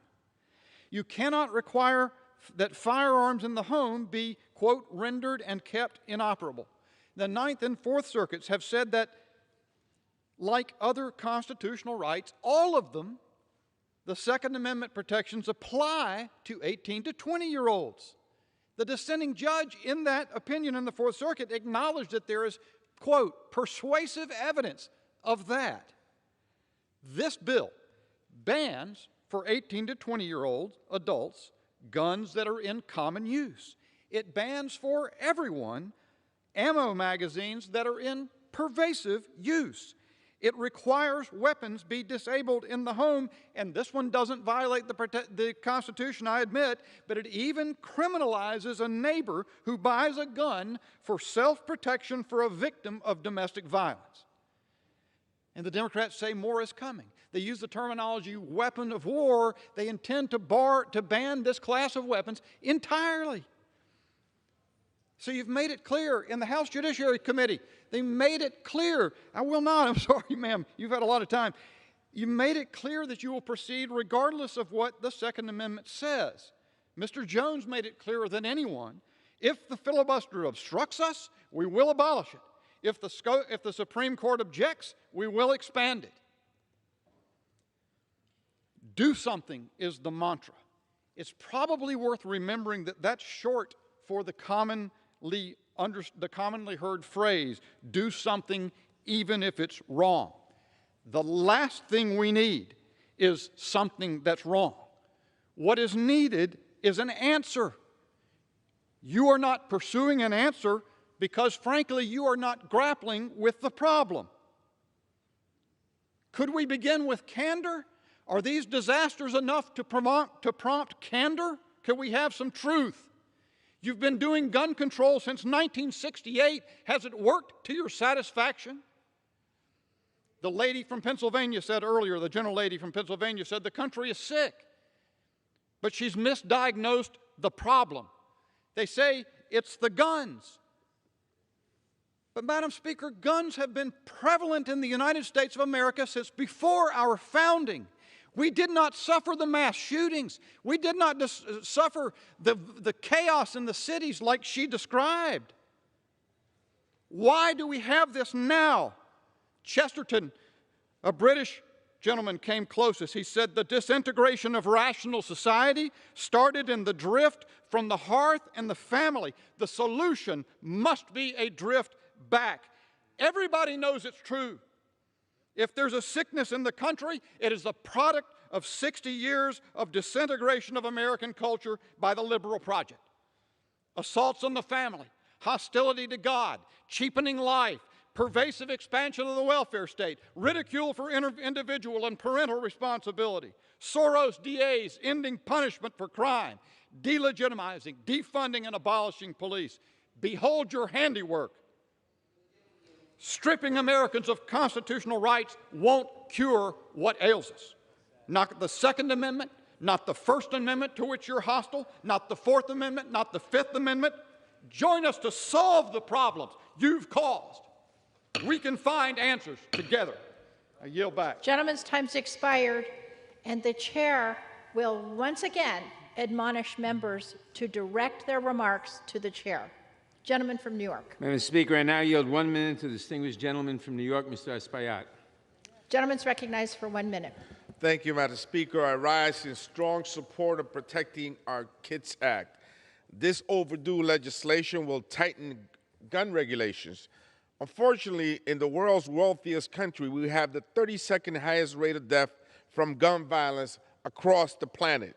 This is a horrific statistic that is impacting all of our districts, blue districts and red district. In my district, gun violence has taken far too many lives, including the young life and brutal murder of Crystal Baber Nieves, working the midnight shift in an East Harlem Burger King, the brutal murder of 2 police officers in Harlem's 32nd precinct, and an 11-month-old gunshot victim in the Bronx. Yes, Madam Speaker, only 11 months old. Madam Speaker, I'm here to tell my colleagues on the other side of the aisle that this epidemic is serious. In fact, it is a public health crisis. For this reason, Congresswoman Escobar and I urge our colleagues to join us in a resolution declaring gun violence a national public health crisis. This is just the beginning, Madam Speaker. Gentleman's time's expired. And we will continue to pass more gun regulations. Gentleman's time's expired. Gentleman from Ohio. Madam Speaker, we reserve. Gentleman reserves. Gentleman from New York. Madam Speaker, can I inquire how much time each side has left?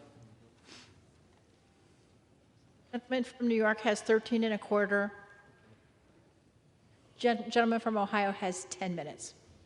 Thank you, Madam Speaker. Madam Speaker, I now yield 1 minute to the distinguished gentlelady from Massachusetts, Ms. Clark. Gentlelady is recognized for 1 minute. Today in our country, 321 people will be shot. 111 of them will die from those gunshots. 22 of the people who are shot every day in this country are kids, just like the 19 fourth graders sitting in their classroom while they were massacred in Uvalde. So I ask my colleagues, how many more? How many more innocent people need to die? How many more elders murdered at a grocery store or in their houses of worship? How many more children slaughtered in their classroom will be enough to do something to save lives?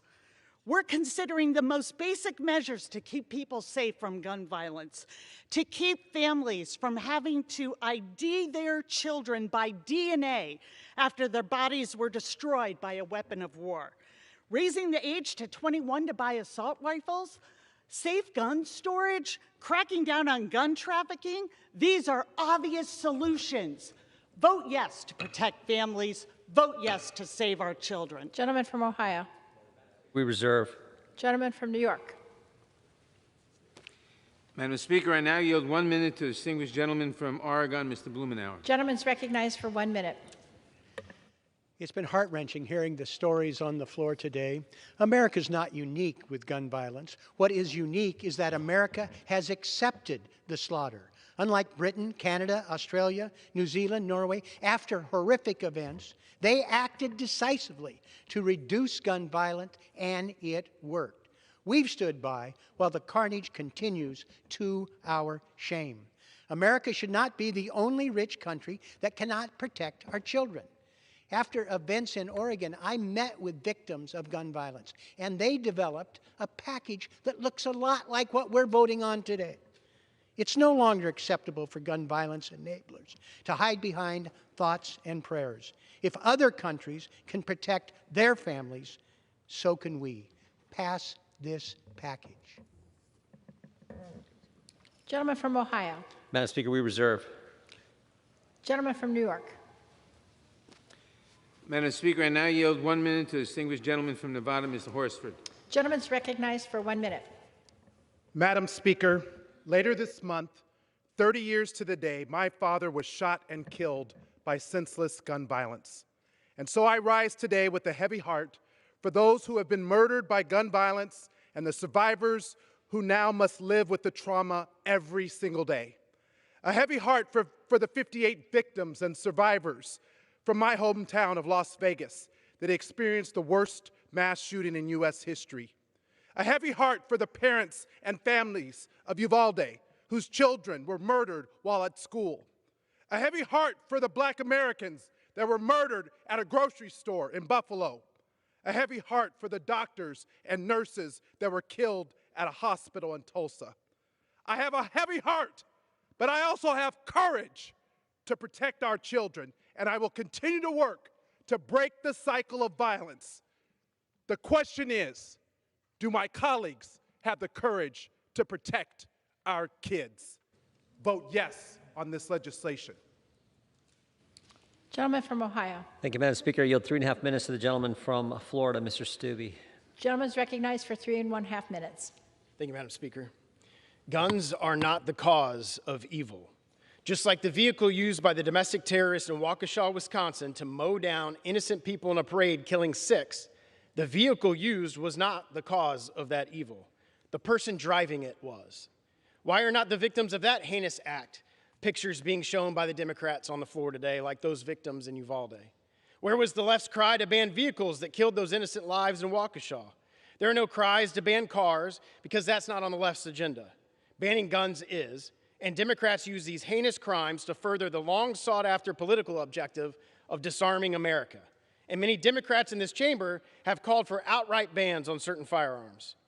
There is a moral decay in our country that has been created by the left. They have torn down traditional institutions, took God out of our classrooms, and systematically destroyed the notion of traditional families and values. Just look at these numbers in a recent article from the Christian Post. 75% of most cited school shooters in America are fatherless. 60% of America's rapists grew up without fathers. 63% of teenagers who commit suicide don't have a father in their life. 72% of adolescent murderers are fatherless. The same was true for the murderer at Robb Elementary, and I could go on. Why isn't the majority talking about that? Why isn't the majority talking about solutions to have role models in our children's lives? Because that doesn't accomplish a political objective for them. This bill, nor any bill before us this week, will stop mass shootings. This bill won't even decrease gun violence, and the facts and evidence from the jurisdictions with similar policies in place makes that clear. Just look at any holiday weekend in Chicago and see how many people have been shot with many of these policies already in place. This bill is simply a step further to restrict the ability of law-abiding citizens to own firearms and defend themselves, while doing nothing to address the cultural rot that leads to these acts. This bill seeks to take the Second Amendment rights away from 18 to 20-year-olds by taking their ability to purchase a firearm. Comparing census data on the total 18 to 20-year-old population with DOJ data on violent crimes committed by that age group, and this includes violent crimes not involving guns, only 0.3% of 18 to 20-year-olds commit violent crimes in a year. When you look at murder, including murder without guns, only 0.013% of 18 to 20-year-olds commit murder in a year. So today, Democrats are going to take away the lawful right for 99.7% of adult Americans between the age of 18 and 20 for the acts of a few wicked people. Now think about that.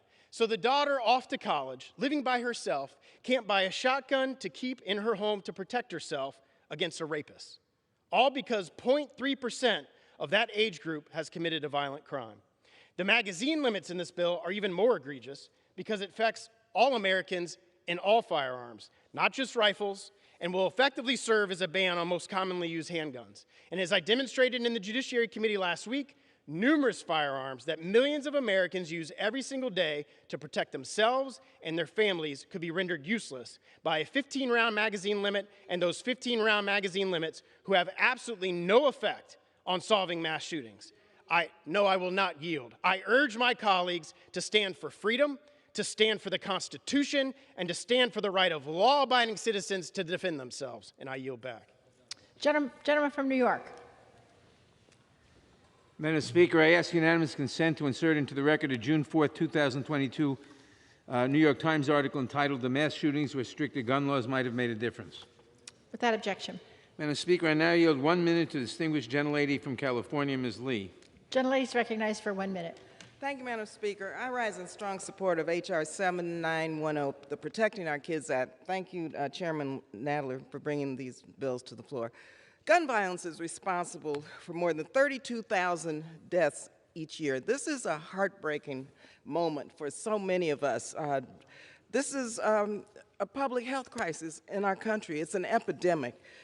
The victims of Buffalo and Uvalde, Tulsa, and other mass shootings, they deserve more than our thoughts and our prayers. Last week, I met with young gun violence survivors in my district.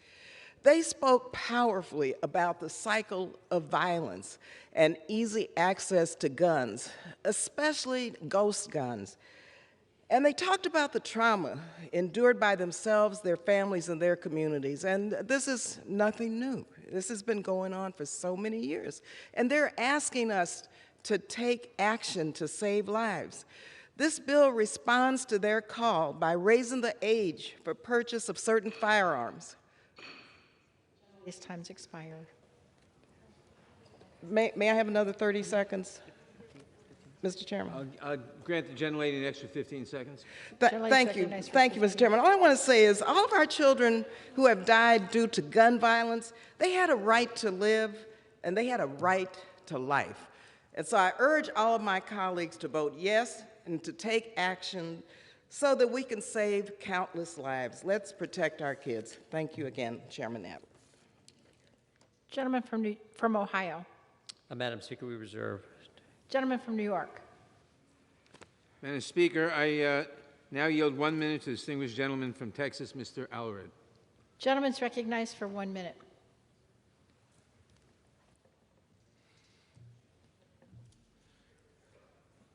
Thank you, Madam Speaker. After the mass shooting in El Paso in 2019, I received a letter from then 6-year-old Cal from Rowlett, Texas. He wrote, "When kids get shot, that's less friends to play with. When I grow up, I don't want to hear any more on the news about people being killed with guns." He was 6, and he had to write that to his congressman. Today, just 3 years later, he was the same age as some of the kids murdered in Uvalde. I refuse that there is nothing we can do. I refuse to say there's nothing we can do to protect kids like Cal or my sons in their schools. We have to act by passing common sense measures like raising the age to 21 to buy an assault-style weapon, banning high-capacity magazines, and increasing safe storage that will save lives. This legislation, the Protecting Our Kids Act, will save lives. I urge my colleagues to vote yes to help us save lives, and for the Senate to finally act and to join us in trying to end this crisis. I yield back. Gentleman from Ohio. We reserve, Madam Speaker. Gentleman from New York. Madam Speaker, I now yield 1 minute to the distinguished gentlelady from New York, Ms. Velasquez. Gentlelady is recognized for 1 minute. Madam Speaker, we are here today because for the victims of Uvalde, it's too late. For the victims of Parkland, it's too late. For the victims of Sandy Hook, it is too late.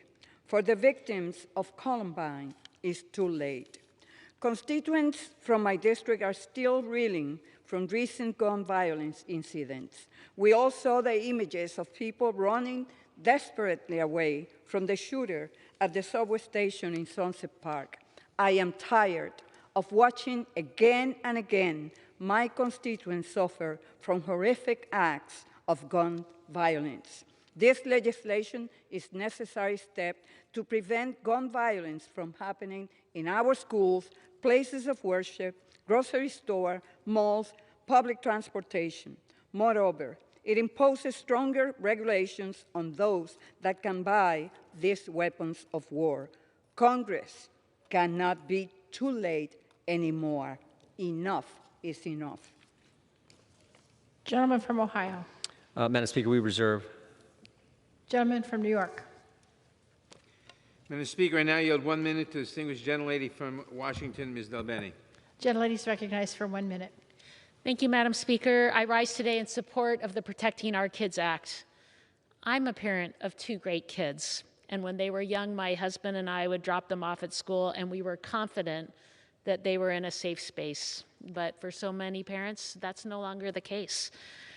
I recently hosted a roundtable with some of the over 1,000 constituents who have written or called into my office following the tragedies in Uvalde and Buffalo and the over 240 mass shootings in 2022. It's heartbreaking to hear how parents have to explain to their kids what to do if there's an active shooter, as if it's inevitable.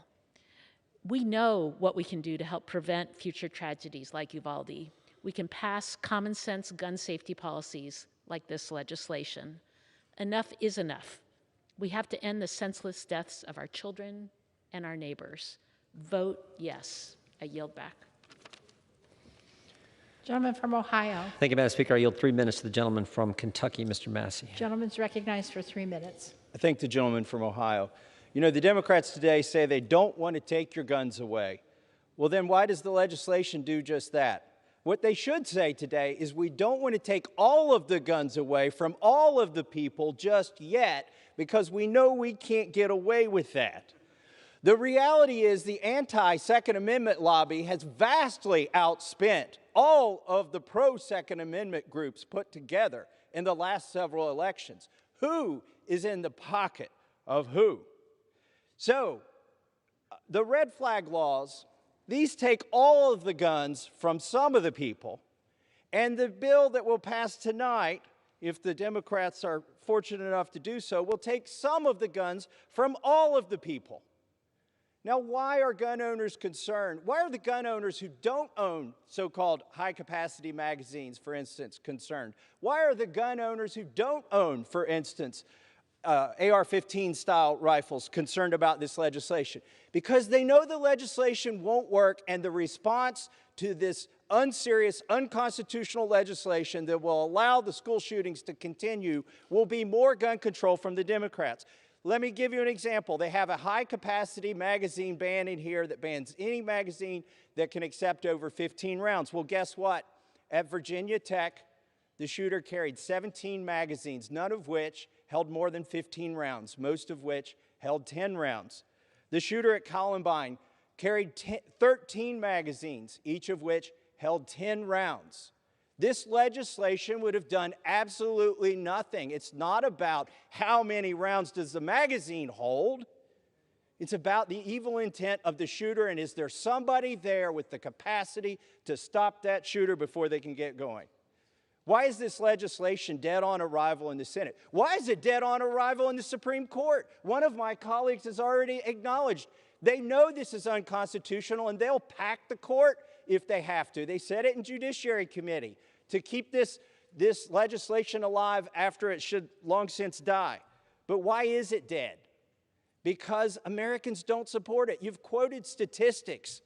Those statistics are fake. If they were true, this would breeze through the Senate. But they're not.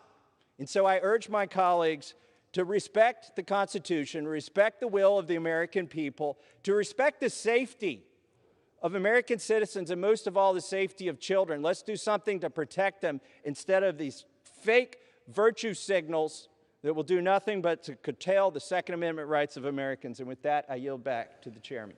Gentleman from New York. Madam Speaker, I now yield 1 minute to the distinguished gentleman from Illinois, Mr. Davis. Gentleman's recognized for 1 minute. Thank you, Madam Speaker. I rise in strong support of H.R. 7910, Protecting Our Kids Act. You know, I'm so tired of hearing about Chicago and other big cities. Local governments do what they can, do what they will, but this is not a local issue. This is a national issue. It is a national problem, and it requires a national solution. And so I urge all of my colleagues, no matter where you're from, make sure that you vote to protect our kids. And the only way to do that is get rid of these assault weapons and seriously reduce the number of guns in our society. And I yield back.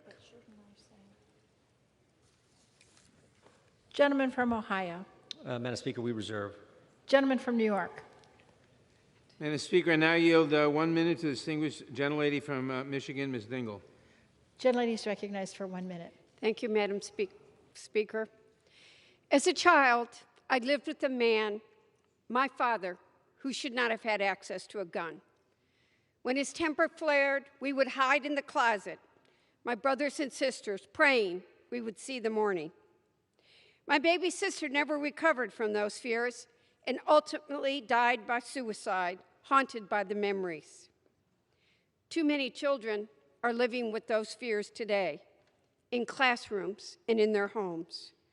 We cannot afford to look away once again and do nothing.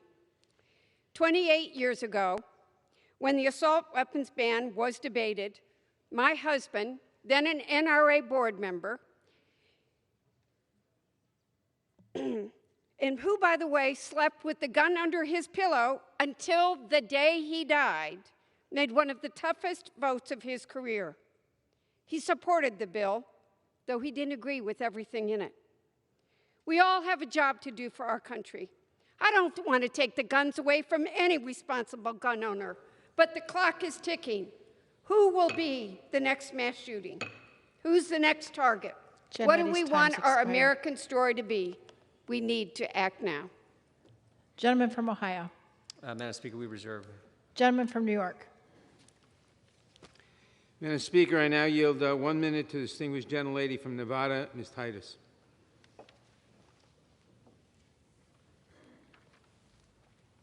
Gentlelady from Nevada is recognized for 1 minute. Thank you very much. You know, I had intended to stand up here and speak about my provision preventing bump stocks be added to guns, but after sitting here and listening for several hours, my colleagues across the aisle, they've been misrepresenting the Second Amendment, they've been pretending to care about children, and they've been blubbering about their need for big guns to protect themselves. I just got to say one thing. America is listening, and it will remember who allowed this plague to continue to kill our loved ones and spread disaster around our country. They're listening, and they'll remember who it was. Thank you very much. I yield back. Gentleman from Ohio. Madam Speaker, we reserve. Gentleman from New York. I reserve. Who seeks time? We're prepared to close. The gentleman from New York is prepared to close. The gentleman from Ohio prepared to close? Yes, Madam Speaker, but I will yield a minute and a half to my friend from Florida, Mr. Gates. Gentleman's recognized for a minute and a half. I thank the gentleman for yielding. Well, we have heard the plan from Democrats. This is not a modest trimming around the edges of gun laws. It has been a full-throated assault on the Second Amendment, a desire to deprive people of the weapons that they choose at the age that they achieve majority. And we've heard countless examples of where the good guy with the gun has been the difference between more or less bloodshed.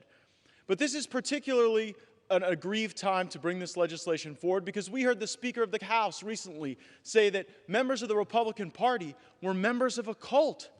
So you now have House Democrats demeaning, defaming, calling extremists tens of millions of Americans while they try to disarm you and then subsequently defund the police. And so no good guys are coming when the woke mob ends up at your door. That's their plan for America, and gun control, unrestrained gun control, is a key part of it. And just like they said, they'll pack the court, they'll blow up the filibuster, they'll abuse every moray of this place for the opportunity to take down the Second Amendment. That's what's at issue. That's what we're fighting for. And Republicans in the United States Senate should not sign up for this charade. They should stand with our fellow Americans for the Constitution and with American gun owners. I yield back to the gentleman from Ohio. Is the gentleman from Ohio prepared to close? We are, Madam Speaker. Is the gentleman from New York prepared to close? No, we're not. Hold on. Ms. Jackson Lee. No, so Ms. Jackson Lee for 1 minute. I recognize Ms. Jackson Lee for 1 minute. Gentlelady is recognized for 1 minute. Not sit idly by to hear the abuse of the Second Amendment that Judge Scalia would not recognize. And that is that there are no restrictions I believe Judge Scalia would look at these dead babies and realize that the Constitution and the Second Amendment that is protected, untouched, would ask you the question, is there no sense of responsibility to be able to provide restrictions to save lives?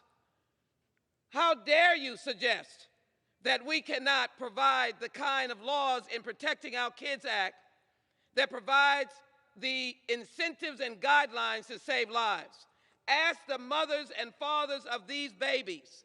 The Second Amendment is not absolute. It does allow restrictions, just as President Reagan said he sees no reason for an AK-47 at that time to be used for sport or to be used for anything else. Support our babies and vote for this act. Where's your responsibility and courage? I yield back.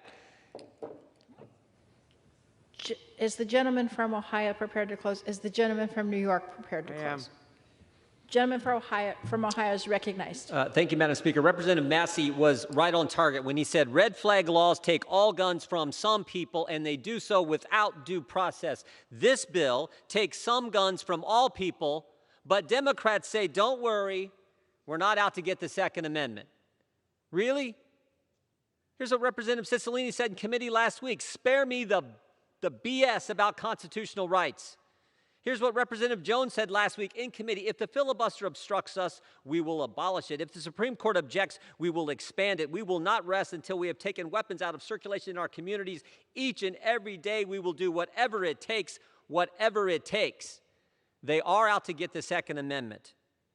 The right of the American people, the right of we the people to keep and bear arms shall not be infringed. That's what bothers them. They don't trust we the people. They're smarter than us. They're better. They don't trust law-abiding American citizens. They do not trust them. And that's what, that is what is so wrong with the direction we're going with this legislation, the legislation they're going to bring to the floor tomorrow. We have seen they don't trust Americans to exercise their First Amendment liberties. Now they're going after their Second Amendment liberties, and that red flag law that they're going to bring up tomorrow goes after their Fifth Amendment due process rights that we enjoy as American citizens. That's why we should oppose this legislation and the legislation tomorrow. And I hope, as my friend from Florida said, I hope the United States Senate doesn't go down this red flag trail that they are now on and further take away liberties from law-abiding American people. With that, we yield back, Madam Speaker. Gentleman from New York. Madam Speaker, too many cities in this country have become a shorthand for mass shooting. Newtown, San Bernardino, Charleston, Las Vegas, Parkland, Santa Fe, El Paso, Buffalo, Uvalde, the list goes on. How many more communities must be visited by tragedy before we take action? How many more parents need to bury their own children because an 18-year-old with an AR-15 assault rifle stormed into the school? How many more children must grow up without a parent because a high-capacity magazine allowed a shooter to spray dozens of bullets through a supermarket? Let today be the day that we begin to end this cycle of gun violence and we take meaningful action to protect our communities and most of all to protect our kids. You know, the Republicans tell us that we want to defund the police. We don't want to defund the police. President Biden just said the other day we want to fund the police. They want to defund the police. They want to disarm the police. What chance does a policeman with a regular service revolver have against someone with an AR-15 assault rifle? None at all. They want to make sure that our police have no chance at all to resist the dishonest people who use weapons of war, because weapons of war overwhelm whatever any policeman may have. That's the problem here. The problem here is that they want to defund, or I shouldn't say defund, they want to disarm our police compared to the crooks and the murderers who have the weapons of war which can outweigh the service revolvers than any police officer will have. So we want to protect the police officers. We want them to not be outgunned by the murderers. That's where we are. That's what this bill does. That's perhaps why they're afraid of this bill. But we must pass this bill to save our police officers, to save our communities, to save our children. I yield back. Pursuant to House Resolution 1153, the previous question is ordered. Pursuant to Section 3A of House Resolution 1153, the Chair will put the question on retaining each title of the bill as amended. The Chair will put the question on retaining Title I of the bill, and the question will be, shall Title I be retained?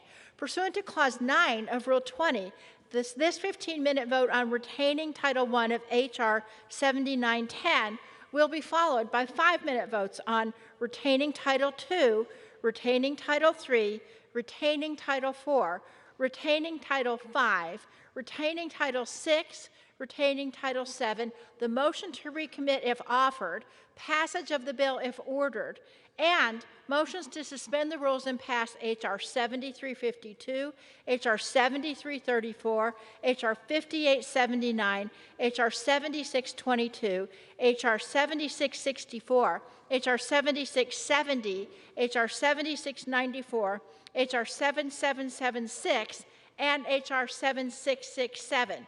Pursuant to Section 3B of House Resolution 1153, the yeas and nays are ordered. Members will record their votes by electronic device, and this will be a 15-minute vote.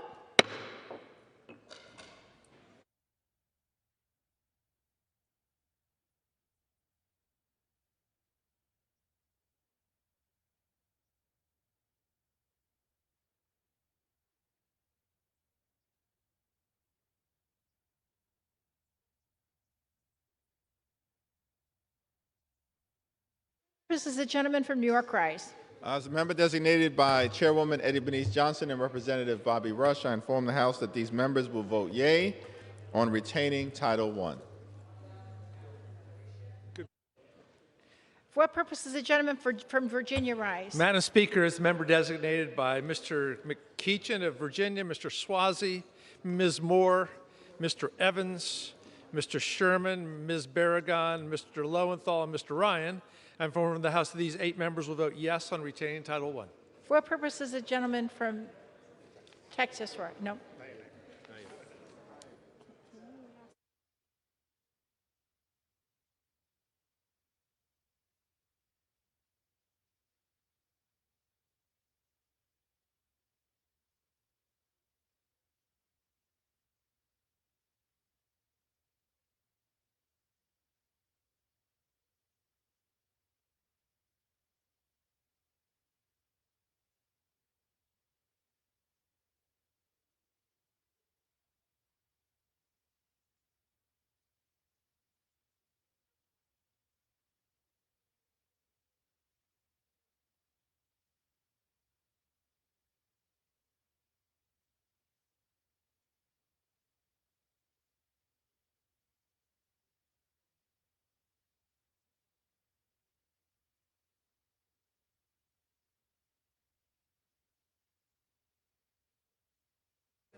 Is it on? For what purpose does the gentleman from Florida seek recognition? Madam Speaker, as the member designated by Mr. Cawthorn of North Carolina and Ms. Boebert of Colorado, I inform the House that these members will vote no on the measure. For what purpose does the gentleman from Illinois seek recognition? Madam Speaker, as a member designated by Mr. Krishnamurti of Illinois, I inform the House that he will vote yes on retaining Title I. For what purpose does the gentleman from Texas seek recognition? Thank you, Madam Speaker. As the member designated by Mr. Van Taylor, I'd like to inform the House that Mr. Van Taylor will be voting no on Title I. Thank you.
For what purpose? For what purpose? For what purpose does the gentlelady from North Carolina rise?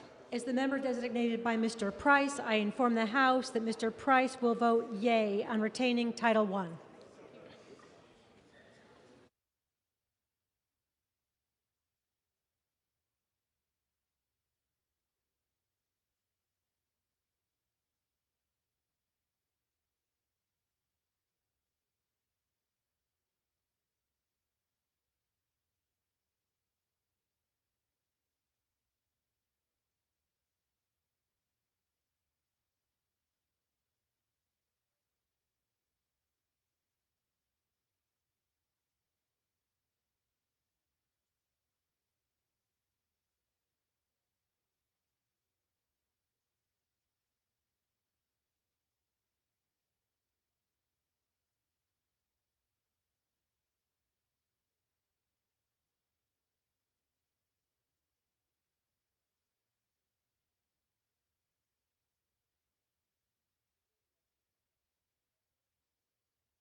For what purpose does the gentlelady from Ohio rise?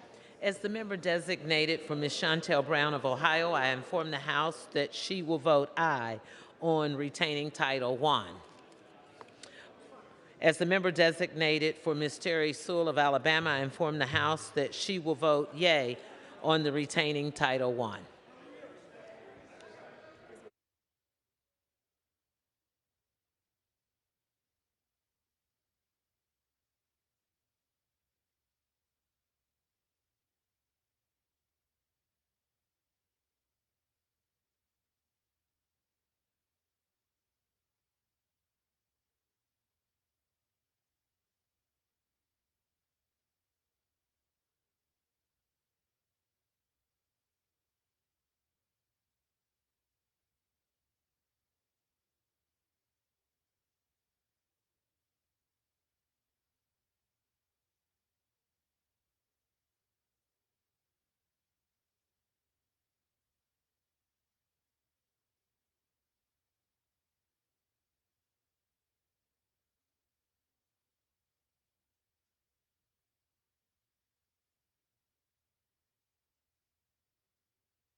For what purposes, gentleman from California rise?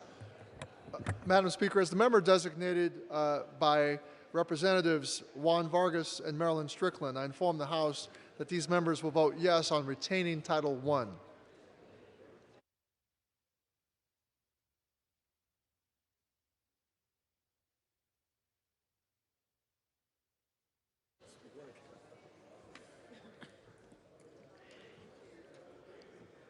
For what purposes, the gentleman from New Jersey rise? Madam Speaker, as the member designated by Mr. Albio Series, Mr. Donald Payne, Ms. Ann Kirkpatrick, and Mr. Peter Welch, I inform the House that these members will vote yes on retaining Title I.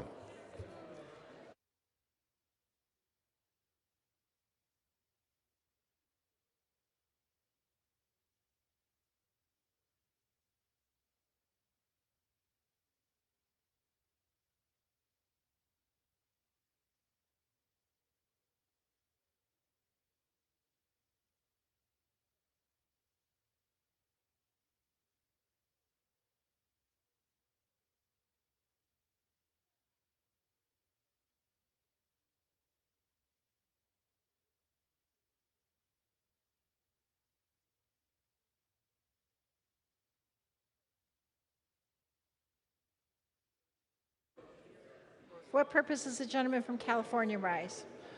Madam Speaker, as member designated by the following Californians, Ruiz, Cardenas, and Swalwell, I inform the House that these members will vote yes on retaining Title I.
For what purposes, the gentleman from Colorado rise? Madam Speaker, as the member designated by Mr. Moulton, Ms. Wilson, and Ms. Ledger Fernandez, I inform the House that these three members will vote aye on retaining Title I.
purposes, gentleman from Ohio Rise. As a member designated by Mr. Bouchon of Indiana, pursuant to House Resolution 8, I inform the House that Mr. Bouchon will vote nay on Title I of H.R. 7910. Thank you.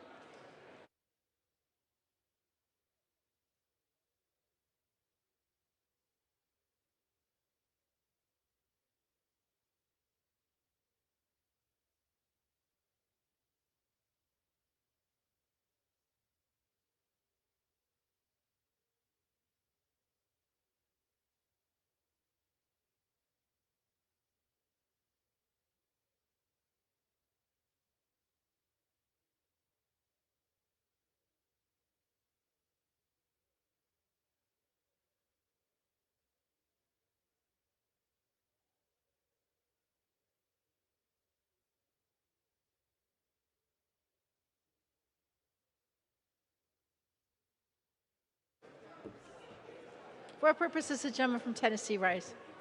Madam Speaker, as the member designated by Mr. Brooks of Alabama, Mr. Loudermilk of Georgia, and Mr. Guest of Mississippi, I inform the House that Mr. Brooks, Mr. Loudermilk, and Mr. Guest will all vote nay on Title I. Thank you.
For what purposes, the gentleman from Arizona Rise.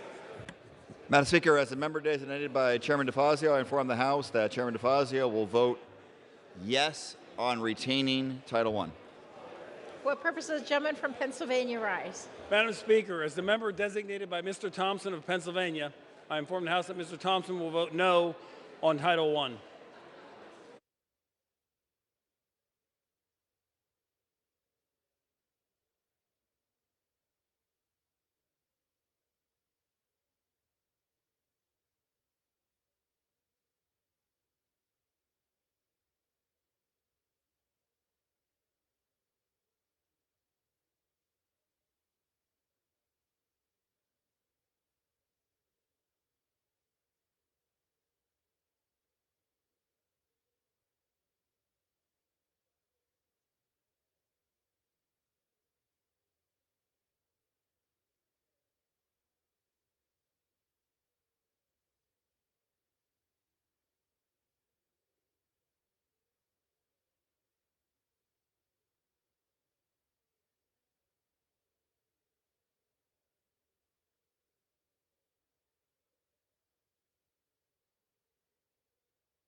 What purpose does the gentleman from Illinois rise?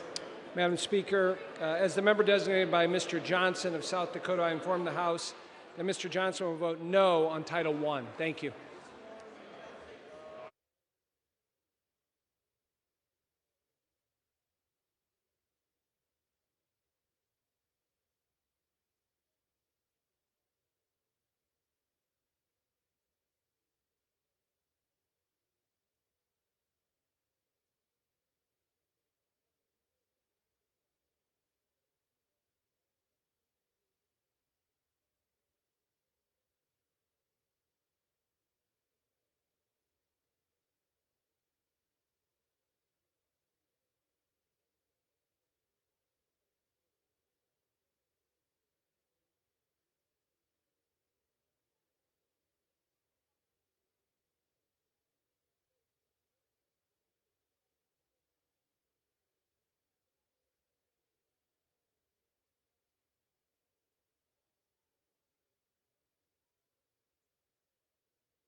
What purpose does the gentlelady from Delaware rise? Madam Speaker, as the member designated by Ms. Bass of California, Mr. Lamb of Pennsylvania, and Mr. Torres of New York, I inform the House that these members will vote yes on H.R. 7910.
What purpose does the gentlelady from Texas rise? Madam Speaker, as a member designated by Chairwoman Waters, Representative Gomez, and Representative Sanchez of California, I inform the House that these members will vote yes on retaining Title I. Thank you, Madam Speaker.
what purpose does the gentlelady from Florida rise? Madam Speaker, as a member designated by Mr. Christ and Ms. Frankel of Florida, I inform the House that these members will vote yea on retaining Title I.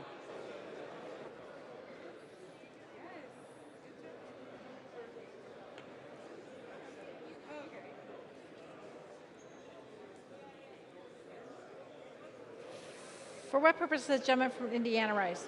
Madam Speaker, as a member designated by Ms. Walorski and Ms. Sparks, both of Indiana, I inform the House that Ms. Walorski and Ms. Sparks will both vote no on Title I.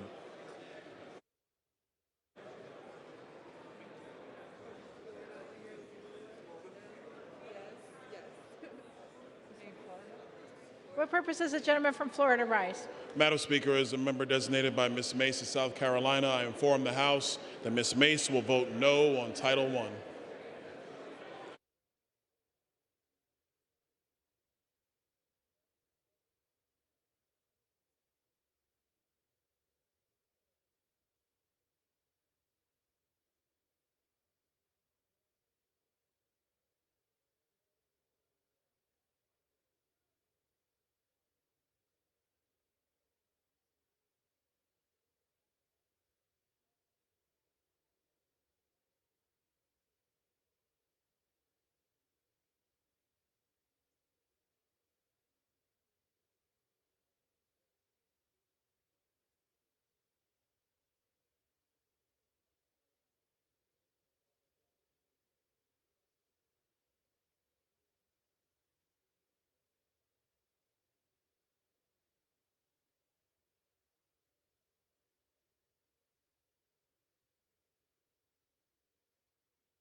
Vote. The yeas are 228, the nays are 199. The title is retained. The chair will now put the question on retaining Title II of the bill. The question is, shall Title II be retained? Pursuant to Section 3B of House Resolution 1153, the yeas and nays are ordered. Members will record their votes by electronic device, and this will be a 5-minute vote. For what purposes, the gentlelady from Delaware rise?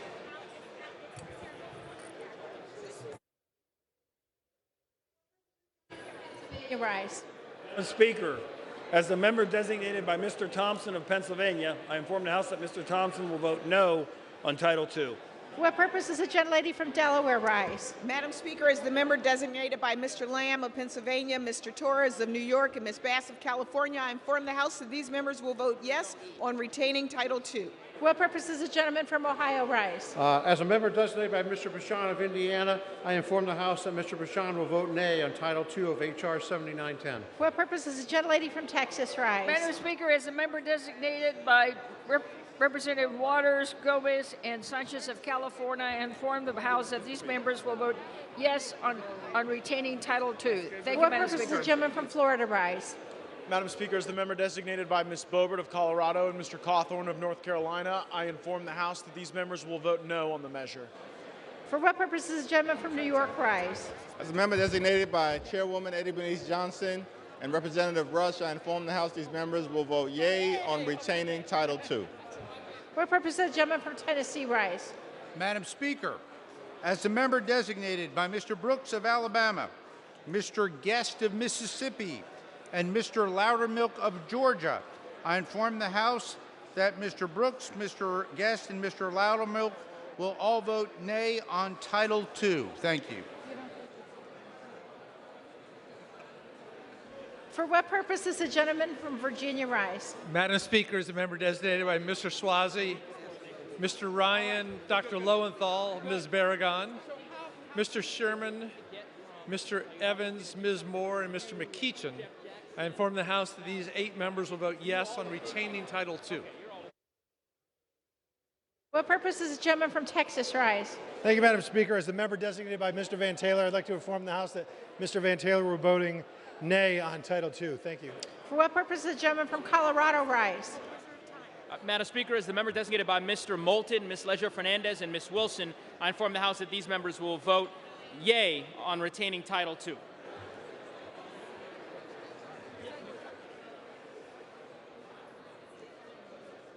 For what purposes, the gentlelady from North Carolina rise? Madam Speaker, as the member designated by Mr. Price, I inform the House that Mr. Price will vote yea on retaining Title II. For what purposes, the gentleman from Illinois rise? Madam Speaker, as a member designated by Mr. Krishnamurti of Illinois, I inform the House that he will vote yes on retaining Title II. For what purposes, the gentlelady from Ohio rise? As the member designated for members Chantel Brown and Terry Sewell, I inform the House that these members will vote yea on retaining Title II. For what purpose does the gentleman from California rise? Madam Speaker, as member designated by the following Californians, Ruiz, Cardenas, and Swalwell, I inform the House that these members will vote yes on retaining Title II. For what purpose does the gentleman from New Jersey rise? Madam Speaker, as the member designated by Ms. Ann Kirkpatrick, Mr. Peter Welch, Mr. Donald Payne, and Mr. Albio Series, I inform the House that these members will vote yes on retaining Title II. For what purpose does the gentleman from Arizona rise? As the member designated by Chairman DeFazio, I inform the House that Chairman DeFazio will vote yes on retaining Title II.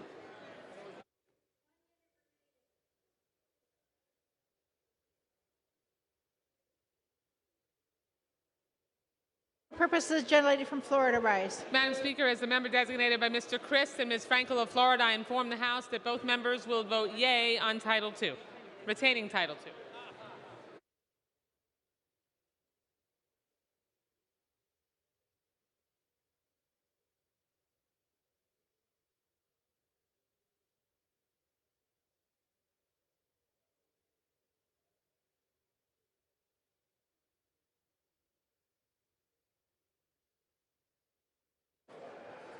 For what purpose does the gentleman from Indiana rise? Madam Speaker, as a member designated by Ms. Walorski and Ms. Sparks, both of Indiana, I inform the House that Ms. Walorski and Ms. Sparks will both vote no on Title II.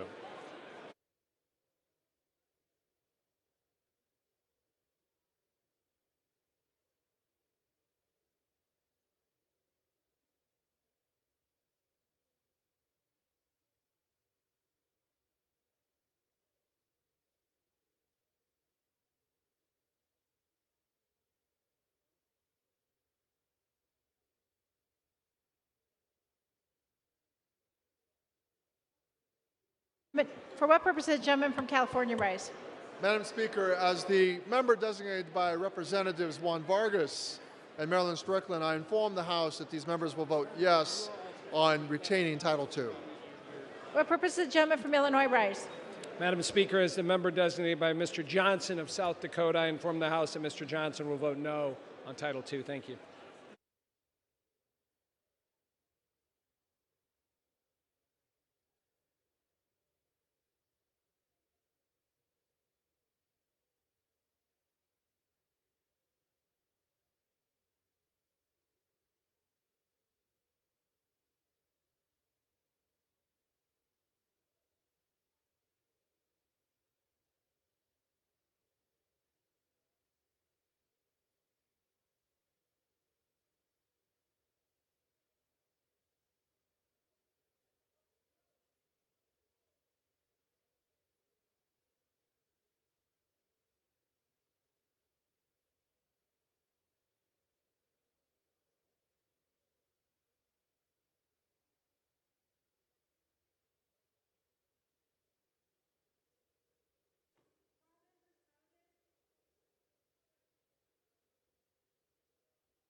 This vote, the yeas are 224, the yeas are 195.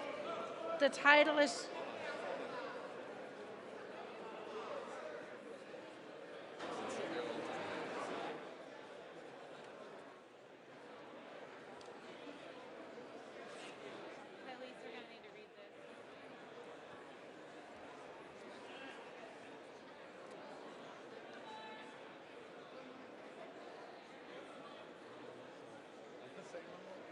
Mr. Smucker. Mr. Smucker votes no.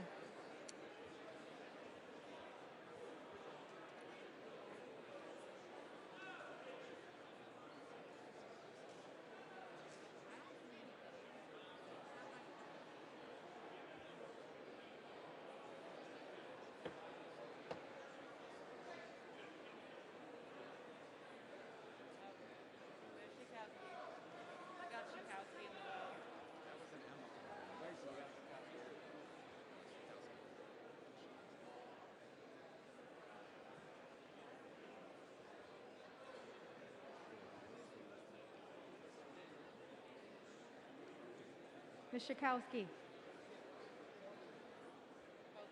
Ms. Schakowsky votes aye.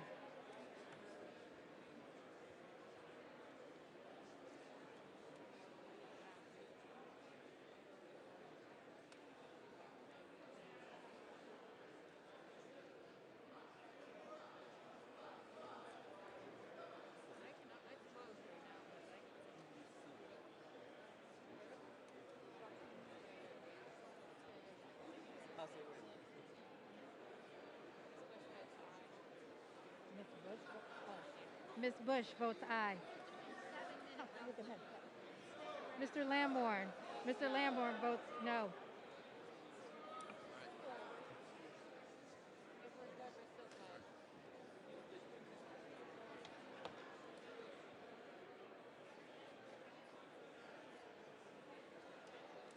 On this vote, the yeas are 226, the nays are 197. The title is retained. The chair will now put the question on retaining Title III of the bill. The question is, shall Title III be retained? Pursuant to Section 3B of House Resolution 1153, the yeas and nays are ordered. Members will record their votes by electronic device, and this will be a 5-minute vote. What purpose does the gentlelady from Delaware rise? Madam Speaker, as the member designated by members Torres, Bass, and Lamb, I inform the House that these members will vote yes on retaining Title III. What purpose does the gentleman from Texas rise? Thank you, Madam Speaker. As a member designated by Mr. Van Taylor, I'd like to inform the House that Mr. Van Taylor will be voting nay on Title III. Thank you. What purpose does the gentlelady from Texas rise? Madam Speaker, as a member designated by Representative Waters, Representative Sanchez, Representative Gomez, all of California, inform the House that these members will vote yes on retaining Title III. What purpose does the gentleman from Texas rise? Or, I'm sorry, Pennsylvania. Pennsylvania. As the member designated by Mr. Thompson of Pennsylvania, I inform the House that Mr. Thompson will vote no on Title III.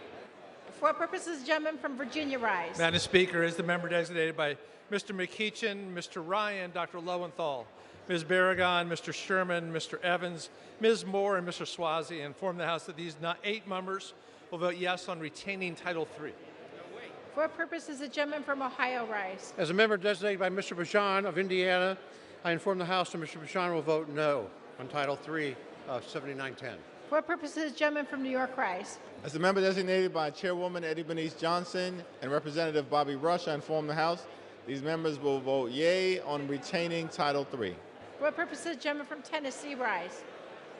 Madam Speaker, as a member designated by Mr. Brooks of Alabama, Mr. Guest of Mississippi, and Mr. Loudermilk of Georgia, I inform the House that Mr. Brooks, Mr. Guest, and Mr. Loudermilk will all vote nay on Title III. Thank you. What purpose does the gentleman from Colorado rise?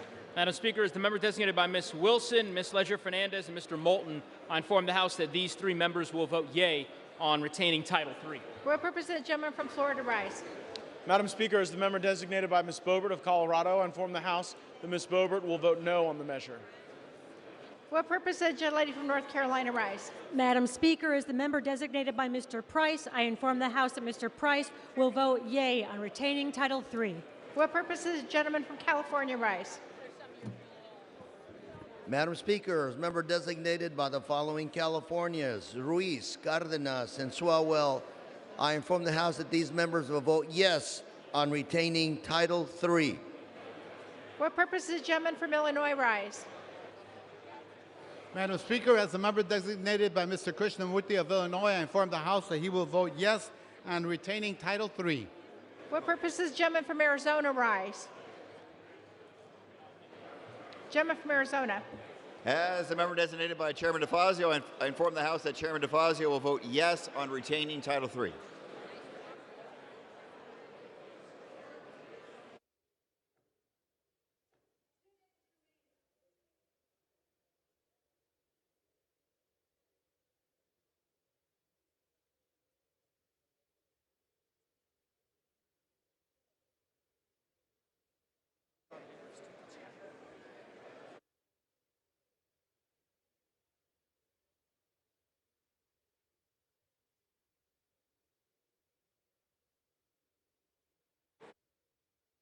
What purpose does the gentleman from California rise?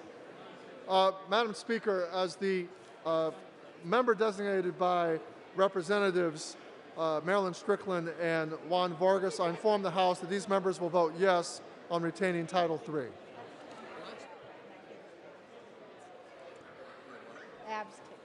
For what purpose does the gentleman from New Jersey rise?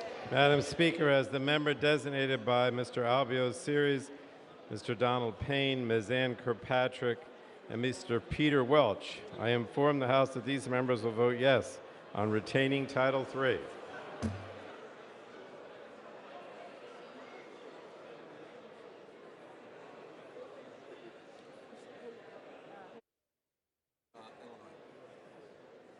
For what purpose does the gentleman from Illinois rise? Madam Speaker, as the member designated by Mr. Johnson of South Dakota, I inform the House that Mr. Johnson will vote no on Title III.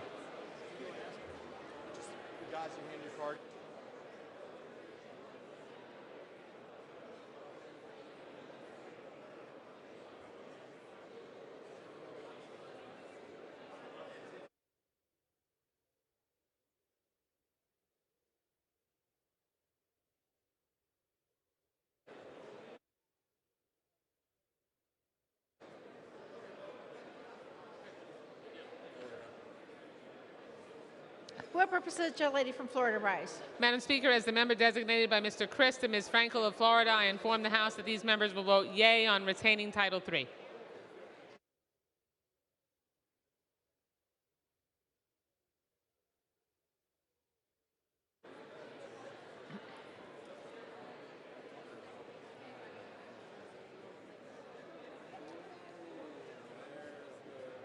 For what purpose does the gentlelady from Ohio rise?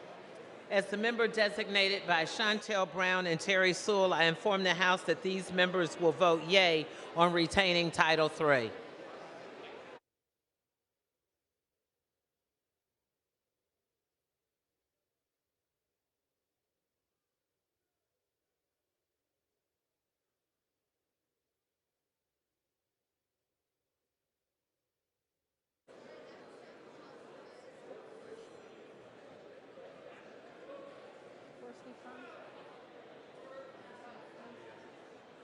Oh, for what purpose does the gentleman from Indiana rise?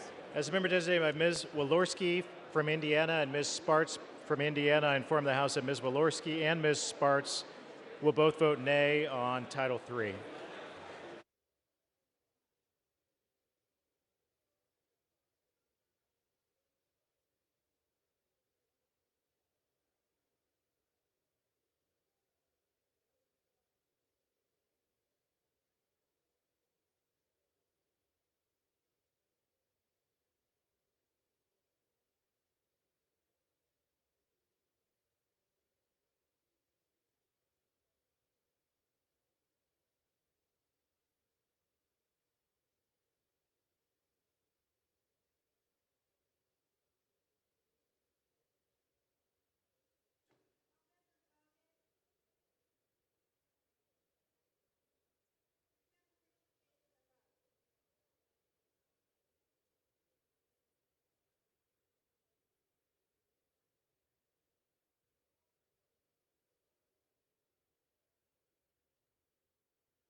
On this vote, the yeas are 226, the nays are 194. The title is retained.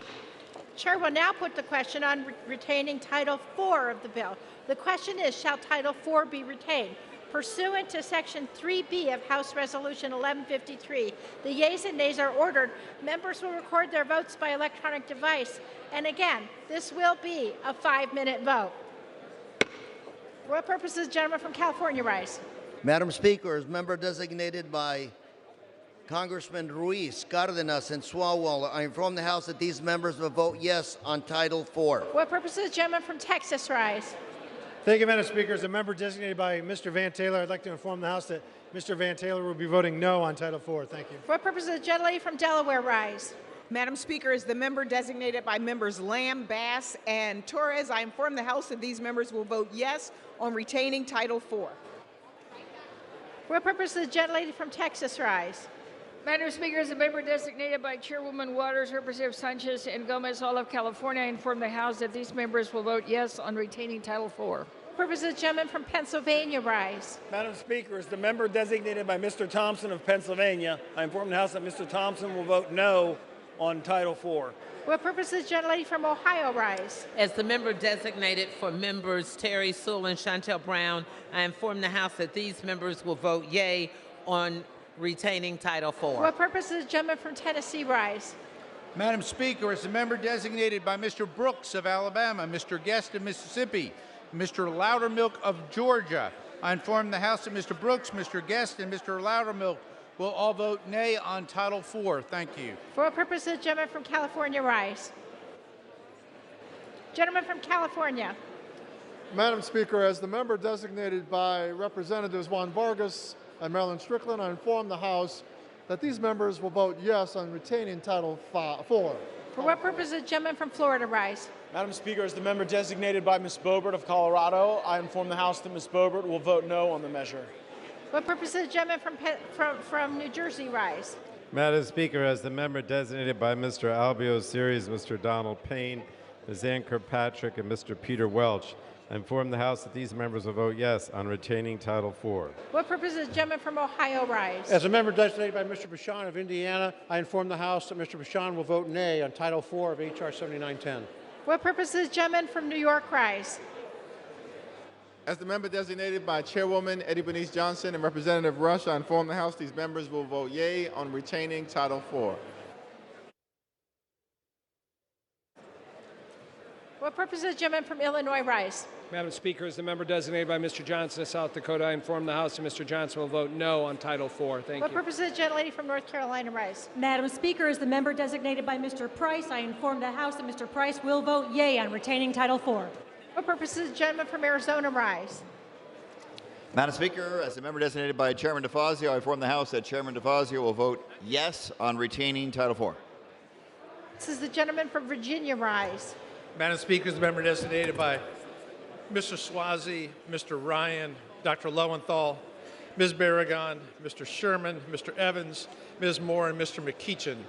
I inform the House that these 8 members will vote yes on retaining Title IV. 2 minutes remaining. For what purposes, the gentleman from Illinois rise? Madam Speaker, as a member designated by Mr. Krishnamurti of Illinois, I inform the House that Mr. Krishnamurti will vote yes on retaining Title IV.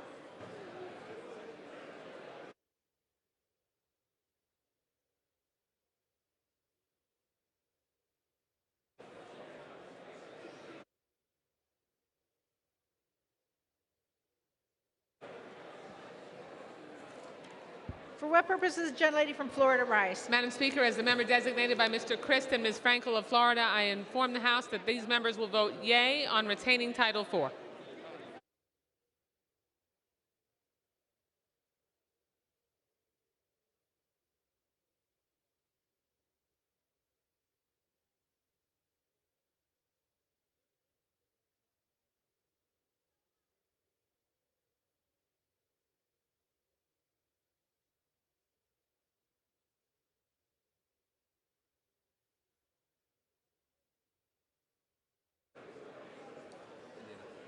For what purposes, the gentleman from Indiana rise? Madam Speaker, as a member designated by Ms. Walorski and Ms. Sparts, both of Indiana, I inform the House that Ms. Walorski and Ms. Sparts will both vote no on Title IV. For what purpose does the gentleman from Colorado rise? Madam Speaker, as the member designated by Ms. Wilson, Ms. Ledger-Fernandez, and Mr. Moulton, I inform the House that these members will vote yea on retaining Title IV.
Does the gentleman from Florida rise? Madam Speaker, as the member designated by Ms. Mace of South Carolina, I inform the House that Ms. Mace will vote no on Title IV.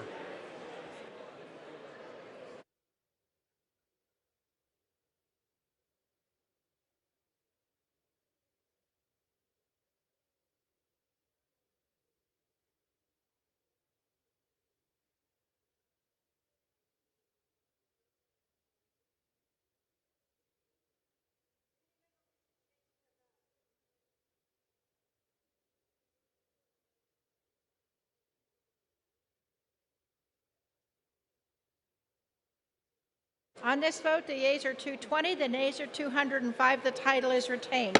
The chair will now put the question on retaining Title V of the bill. The question is, shall Title V be retained? Pursuant to Section 3B of House Resolution 1153, the yeas and nays are ordered. Members will record their votes by electronic device, and this will be a 5-minute vote. For what purpose does the gentleman from Illinois rise? Madam Speaker, as a member designated by Mr. Krishnamurti of Illinois, I inform the House that Mr. Krishnamurti will vote yes on retaining Title V. For what purpose does the gentleman from California rise? Madam Speaker, as the member designated by Representatives Juan Vargas and Marilyn Strickland, I inform the House that these members will vote yes on retaining Title V. For purpose does the gentleman from Florida rise? As the member designated by Ms. Mace of South Carolina, I inform the House that Ms. Mace will vote no on Title V. For what purpose does the gentleman from New Jersey rise? Madam Speaker, as the member designated by Mr. Donald Payne, Ms. Ann Kirkpatrick, Mr. Albio Series, and Mr. Peter Welch, I inform the House that these members will vote yes on retaining Title V.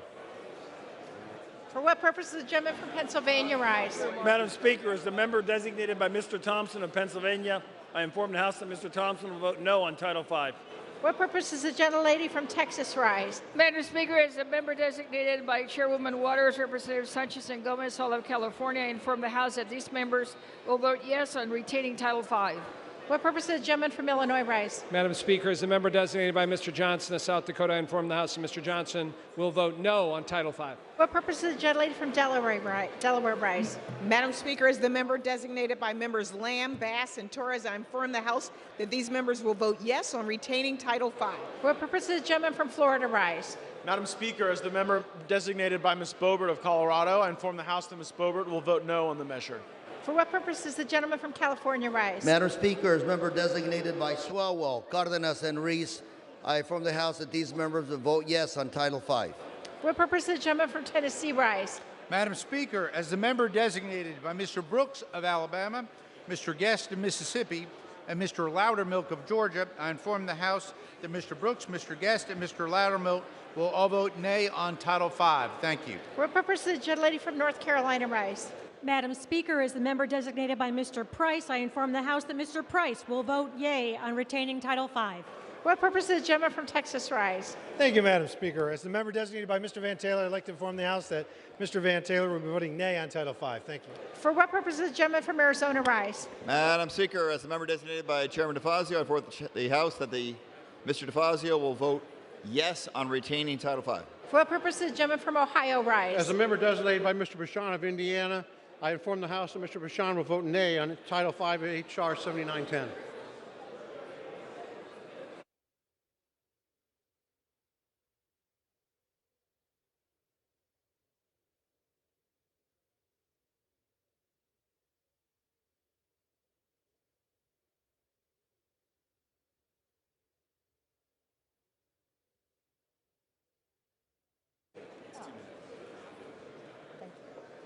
Two minutes remaining. For what purpose does the gentleman from Virginia rise? Madam Speaker, the member designated by Mr. Swazi, Mr. Evans, Mr. McKeechin, Ms. Moore, Mr. Ryan, Mr. Sherman, Mr. Barragan, Mr. Lowenthal. I think that's all. And Mr. Swazi, I inform the House that these 8 members will vote yes on retaining Title V.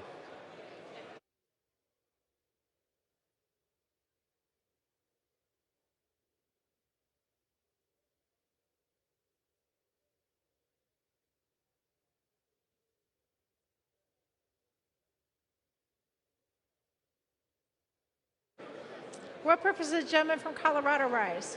As a member designated by Ms. Wilson, Ms. Ledger Fernandez, and Mr. Moulton, I inform the House that these 3 members will vote yea on retaining Title V. Does the gentleman from New York rise? As the member designated by Chairwoman Eddie Bernice Johnson and Representative Rush, I inform the House that these members will vote yea on retaining Title V. For what purpose does the gentleman from Indiana rise? Madam Speaker, as a member designated by Ms. Walorski and Ms. Sparks, both of Indiana, I inform the House that Ms. Walorski and Ms. Sparks will both vote no on Title V. For what purpose does the gentlelady from Florida rise? Madam Speaker, as the member designated by Mr. Christ and Ms. Frankel of Florida, I inform the House that these members will vote yea on retaining Title V.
For what purpose does the gentlelady from Ohio rise? As the member designated for members Chantel Brown and Terry Sewell, I inform the House that these members will vote yea on retaining Title V.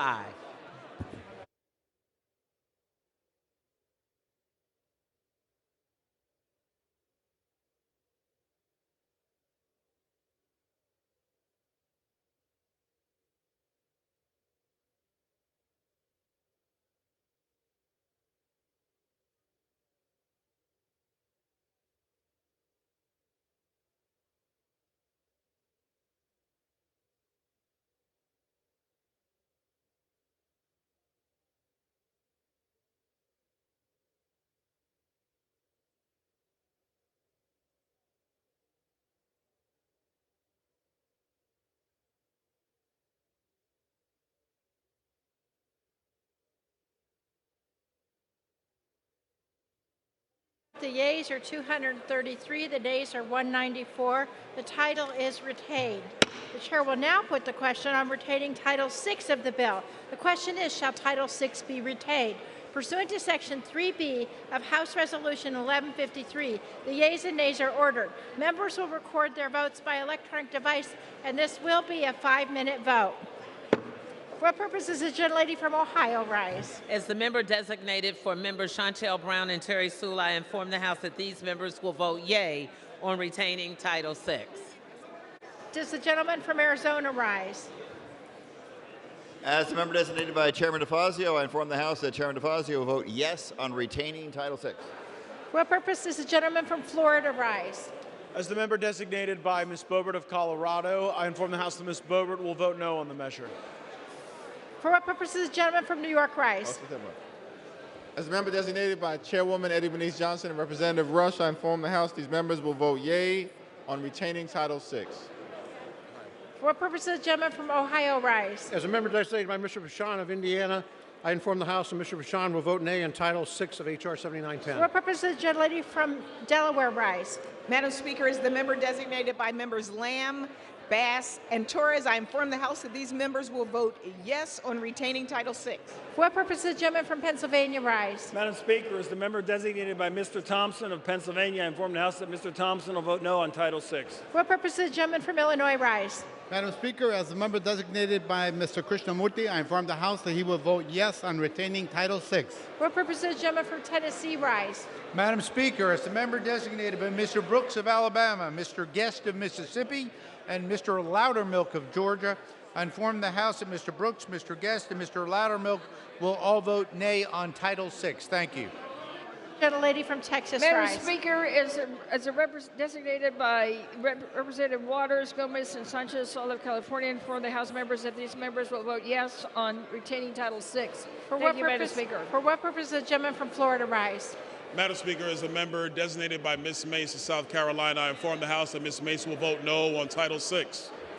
For what purpose does the gentleman from California rise? Madam Speaker, as a member designated by Representatives Juan Vargas and Marilyn Strickland, I inform the House that these members will vote yes on retaining Title VI. Purpose does the gentleman from Illinois rise? Madam Speaker, as a member designated by Mr. Johnson of South Dakota, I inform the House that Mr. Johnson will vote no on Title VI. Thank you. For what purpose does the gentlelady from North Carolina rise? Madam Speaker, as a member designated by Representative Price, I inform the House that Representative Price will vote yea on retaining Title VI.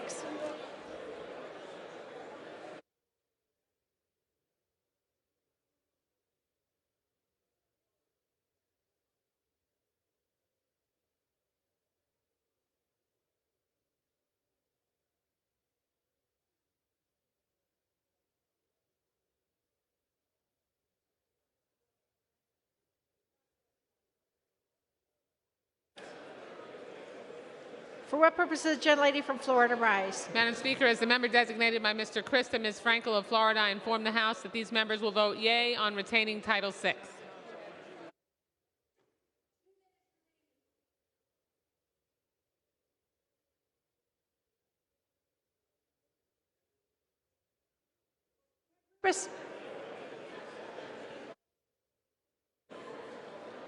What purpose does the gentleman from Texas rise? Thank you, Madam Speaker. As a member designated by Mr. Van Taylor, I'd like to inform the House that Mr. Van Taylor will be voting nay on Title VI. Thank you.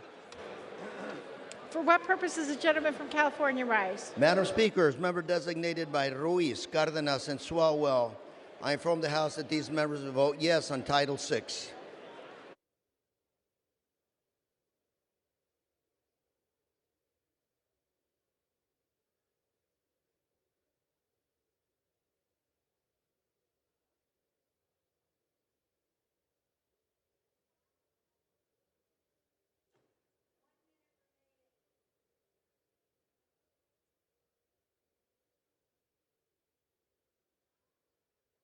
For what purpose does the gentleman from Colorado rise?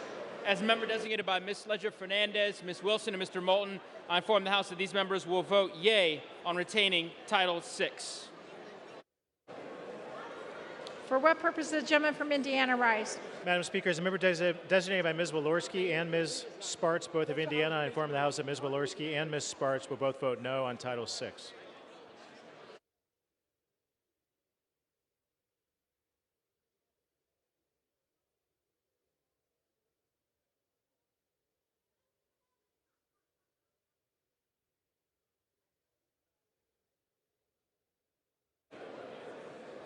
For what purpose does the gentleman from New Jersey rise?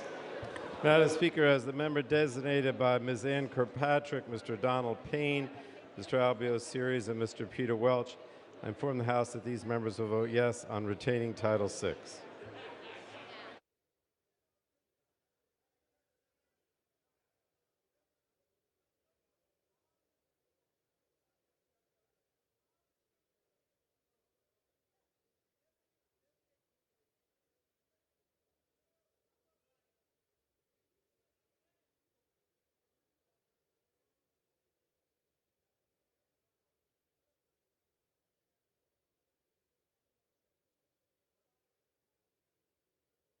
For what purpose does the gentleman from Virginia rise? Madam Speaker, as a member designated by Mr. Sherman, Mr. Evans, Ms. Moore, Mr. Swazi, Mr. Ryan, Mr. Lowenthal, Ms. Barragan, and Mr. McEachin, I inform the House that these 8 members will vote yes on retaining Title VI.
The yeas are 220, the nays are 207. The title is retained.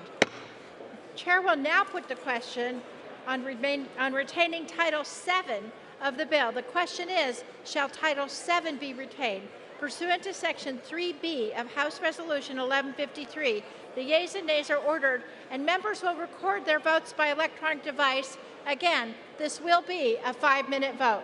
For what purpose does the gentlelady from Texas rise? Madam Speaker, as a member designated by Representative Waters, Gomez, and Sanchez of California, I inform the House that these members will vote yes on retaining Title VII.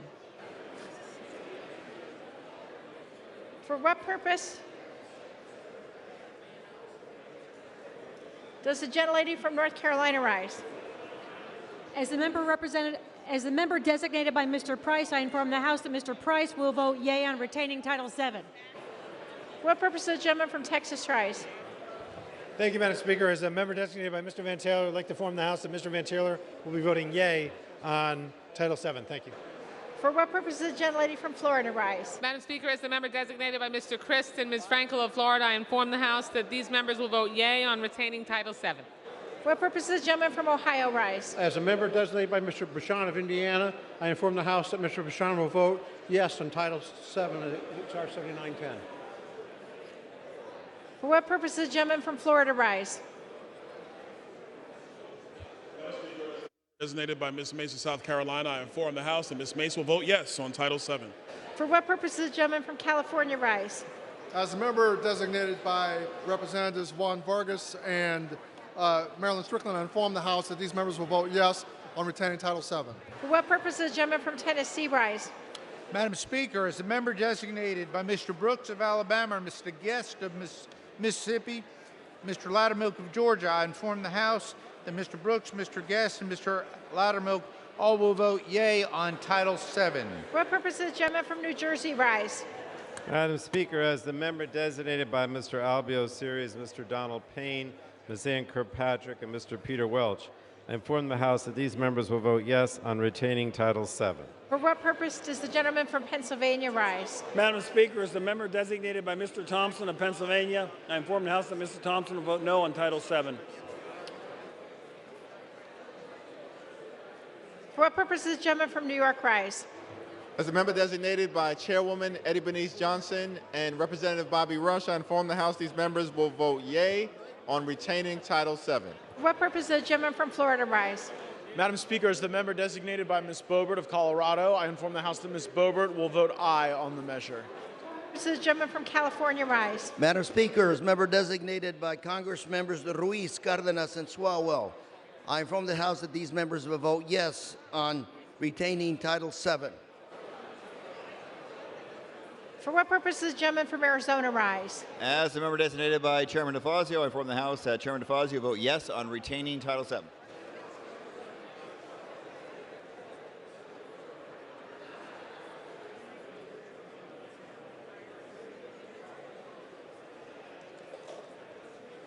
Two minutes remaining.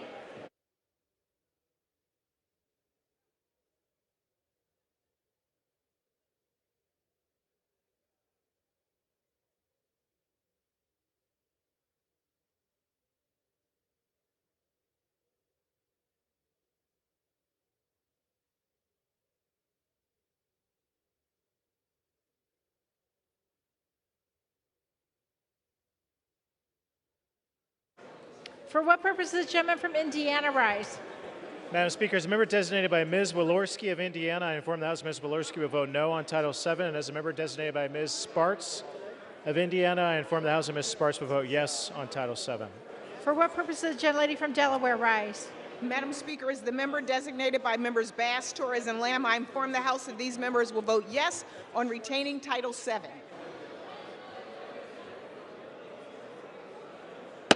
One remaining. For what purpose does the gentleman from Colorado rise? As a member designated by Mr. Moulton, Ms. Ledger Fernandez, and Ms. Wilson, I inform the House that these three members will vote yea on retaining Title VII. For what purpose does the gentleman from Virginia rise? Madam Speaker, as the member designated by Mr. McKeechin, Mr. Sherman, Dr. Lowenthal, Ms. Barragan, Ms. Moore, Mr. Swazi, Mr. Evans, and Mr. McKeechin, I inform the House that these 8 members will vote yes on retaining Title VII.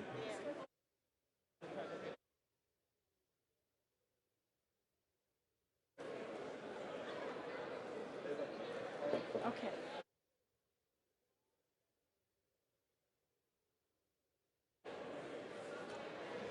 Gentleman from Virginia. Madam Speaker, as the member designated by Mr. Ryan of Ohio, I inform the House that he will vote yes on retaining Title VII.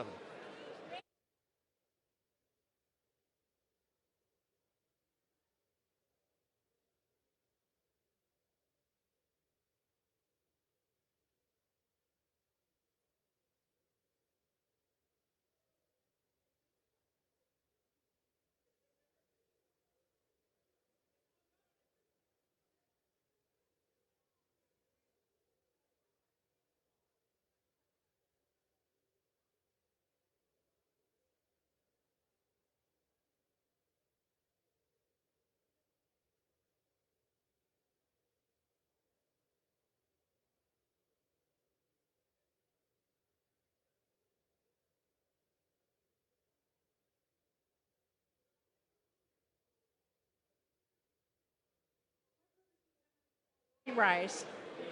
As the member designated by Mr. Johnson of South Dakota, I inform the House that Mr. Johnson will vote yes on Title VII. Thank you. Okay, so it's purposes the gentlelady from Ohio rise. As the member designated by Members Chantel Brown and Terry Sewell, I inform the House that these members will vote yea on retaining Title VII.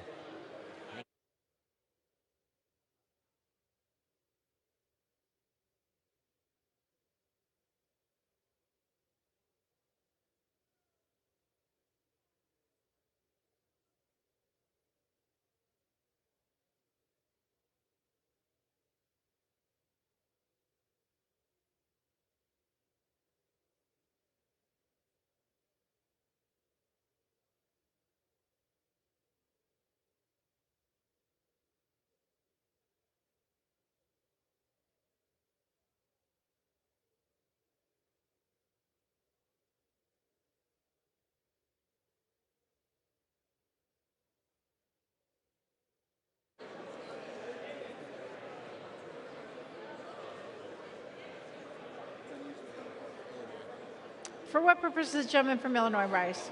Madam Speaker, as a member designated by Mr. Krishnamurti of Illinois, I inform the House that Mr. Krishnamurti will vote yes on retaining Title VII.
On this vote, the yeas are 380 and the nays are 47. The title is retained.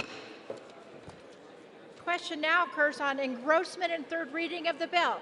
All in favor say aye. Opposed, no. The ayes have it, third reading.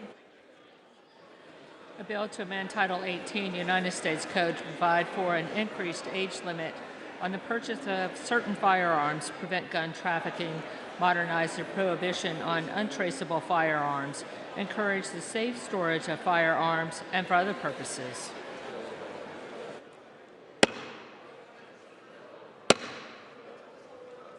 House will come to order.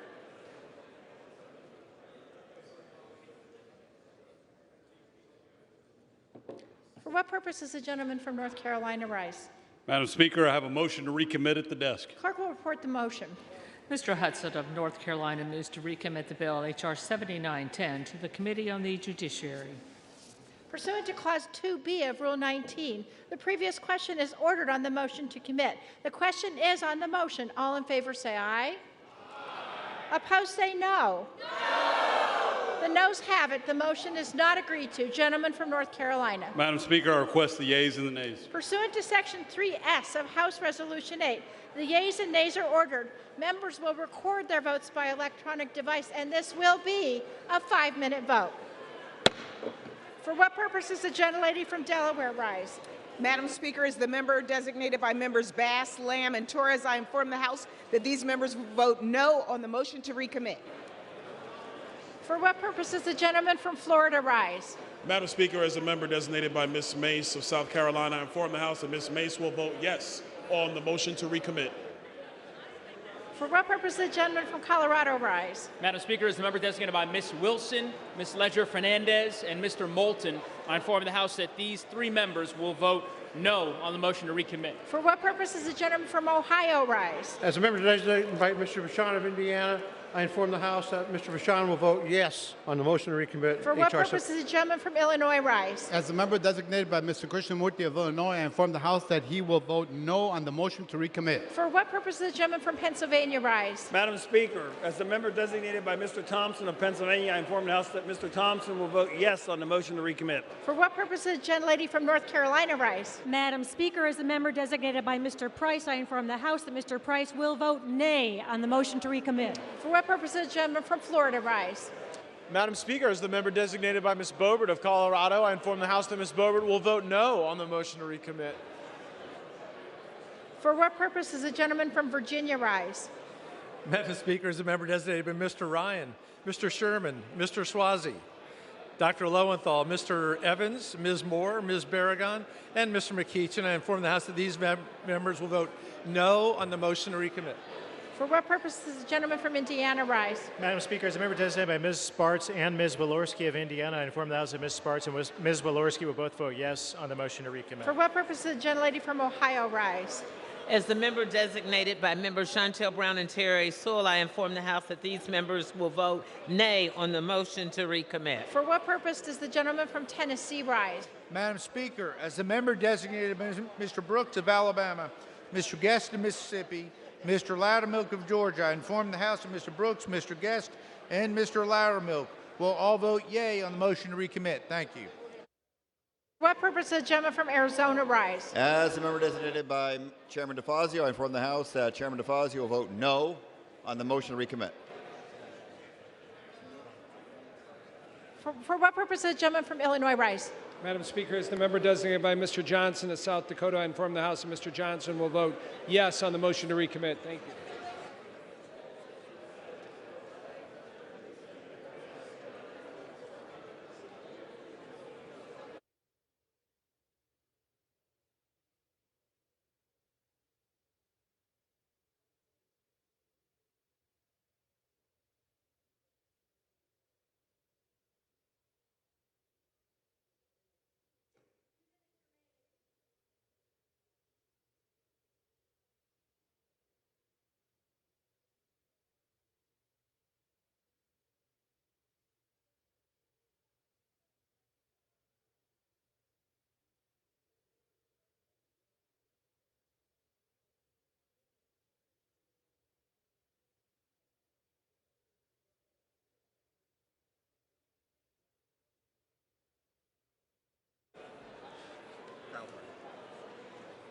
For what purpose does the gentleman from California rise? Madam Speaker, as member designated by Ruiz, Cardenas, and Swalwell, I inform the House that they will vote no on the motion to recommit.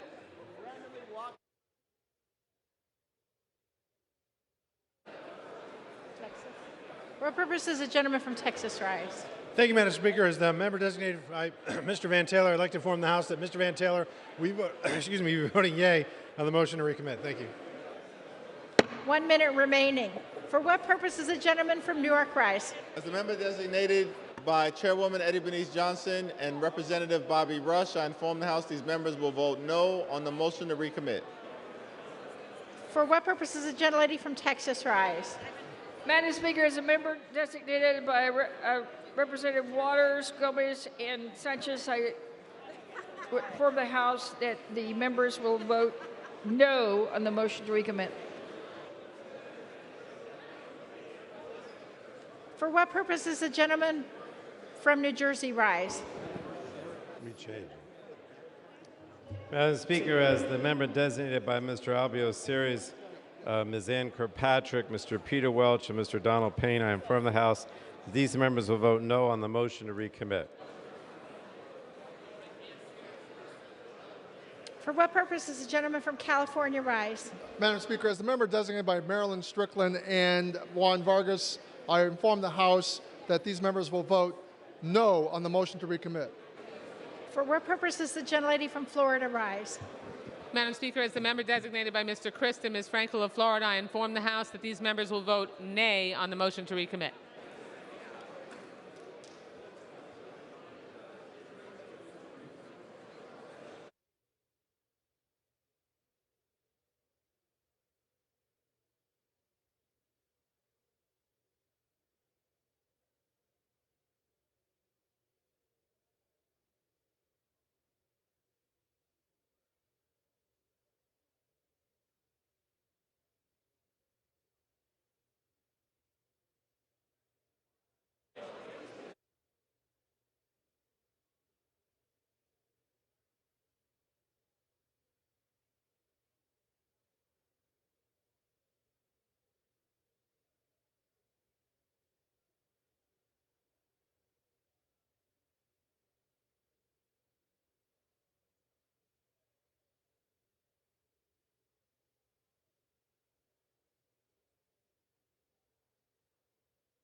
On this vote, the yeas are 198, the nays are 228. The motion is not adopted. The question now occurs on passage of the bill. All in favor say aye. Opposed say no. The ayes have it. Gentleman from Ohio. Madam Speaker, I ask for the yeas and nays. Pursuant to Section 3S of House Resolution 8, the yeas and nays are ordered. Members will record their votes by electronic device. This will be a 5-minute vote. For what purpose does the gentlelady from Delaware rise?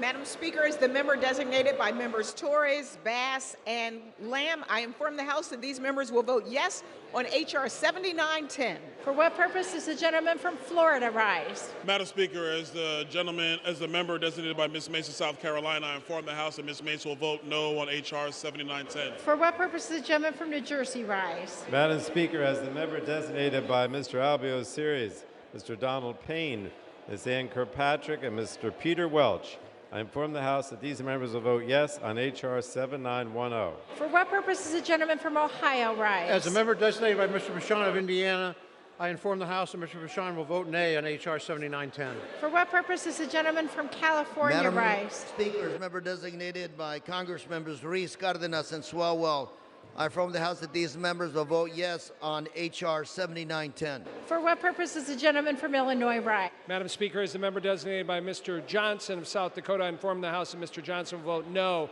on H.R. 7910. Thank For you. what purpose does the gentlelady from Texas rise? As the member designated by Chairwoman Waters, Representative Gomez, and Sanchez of California, I inform the House that these members will vote yes on H.R. 7910. For what purpose does the gentleman from Pennsylvania rise? Madam Speaker, as the member designated by Mr. Thompson of Pennsylvania, I inform the House that Mr. Thompson will vote no on H.R. 7910. For what purpose does the gentleman from California rise?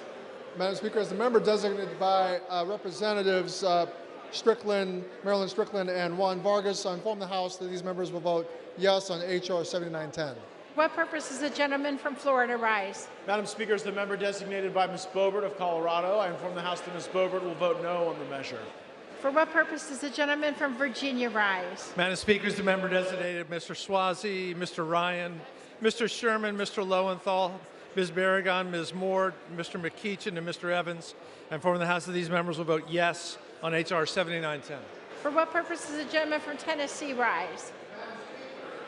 Designated by Mr. Brooks of Alabama, Mr. Guest of Mississippi, Mr. Loudermilk of Georgia, I inform the House that Mr. Brooks, Mr. Guest, and Mr. Loudermilk will all vote nay on H.R. 7910. Thank you. Gentlelady from North Carolina rise. Madam Speaker, as the member designated by Mr. Price, I inform the House that Mr. Price will vote yea on H.R. 7910. For what purpose does the gentleman from Indiana rise? Madam Speaker, as a member designated by Ms. Walorski and Ms. Sparts, both of Indiana, I inform the House that Ms. Walorski and Ms. Sparts will both vote no on H.R. 7910. For what purpose does the gentleman from Illinois rise? Madam Speaker, as a member designated by Mr. Krishnamurti of Illinois, I inform the House that he will vote yes on H.R. 7910. For what purpose does the gentleman from Arizona rise? As the member designated by Chairman DeFazio, I inform the House that Chairman DeFazio will vote yes on H.R. 7910. For what purpose does the gentleman from Texas rise? Thank you, Madam Speaker. As a member designated by Mr. Van Taylor, I'd like to inform the House that Mr. Van Taylor will be voting nay on H.R. 7910. Thank you. For what purpose does the gentleman from Colorado rise?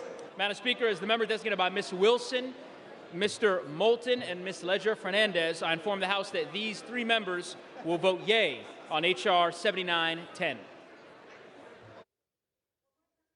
Gentleman from New York rise. Designated by Chairwoman Eddie Bernice Johnson and Representative Bobby Rush, I inform the House these members will vote yea on H.R. 7910. For what purpose does the gentlelady from Florida rise? As the member designated by Ms. Frankel and Mr. Christ of Florida, I inform the House that these members will vote yea on H.R. 7910.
For what purpose does the gentlewoman from Ohio seek recognition? As the member designated by members Terry Sewell and Chantel Brown, I inform the House that these members will vote yes on H.R. 79110.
On this vote, the yeas are 223, the nays are 204.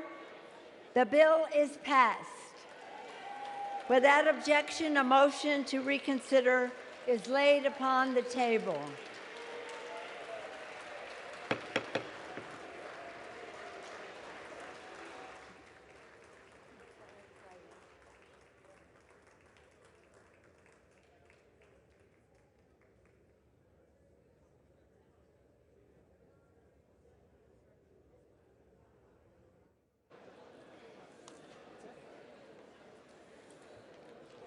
Pursuant to Clause 8 of Rule 20, the unfinished business is on the vote of the motion of the gentlewoman from New York, Ms. Velasquez, to suspend the rules and pass H.R. 7352, on which the yeas and nays are ordered. The clerk will report the title.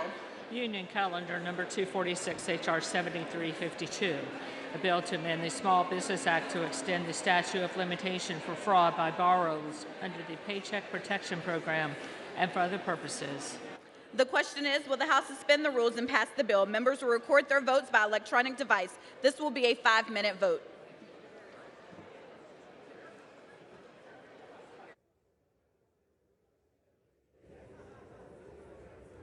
For what purpose does the gentlewoman from Delaware seek recognition?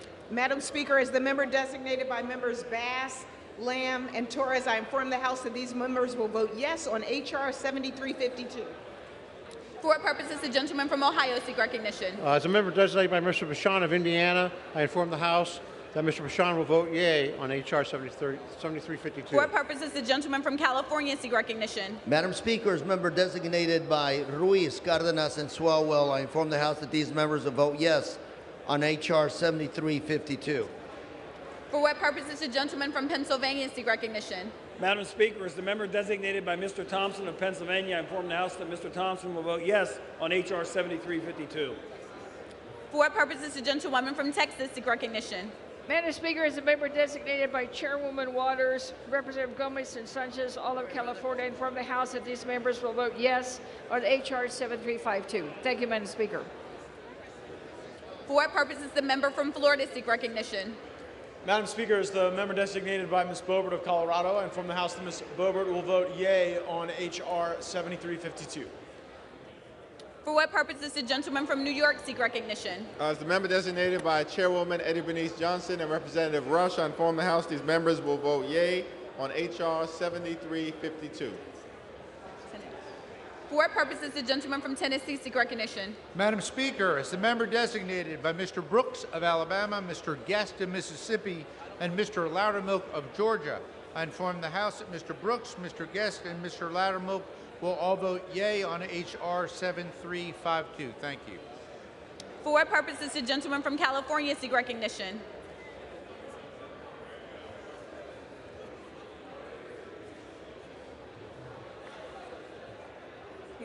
For what purpose does the gentleman from California seek recognition? Madam Speaker, as the member designated by Representatives Juan Vargas and Marilyn Strickland, I inform the House that these members will vote yes on H.R. 7352.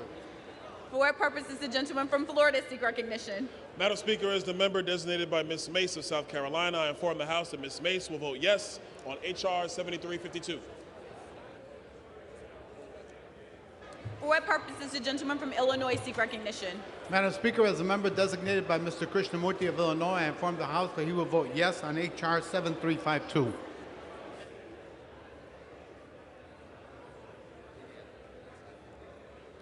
For what purpose does the gentleman from Indiana seek recognition? Madam Speaker, as a member designated by Ms. Walorski and Ms. Sparts, both of Indiana, I inform the House that Ms. Walorski and Ms. Sparts will both vote yes on H.R. 7352. For what purpose does the gentleman from Virginia seek recognition? Madam Speaker, as a member designated by Mr. Neal, Ms. Moore, Mr. Evans, Mr. McEachin, Ms. Barragan, Dr. Lowenthal, Mr. Sherman, Mr. Ryan, and Mr. Swazi. I inform the House that these 9 members will vote yes on H.R. 7352.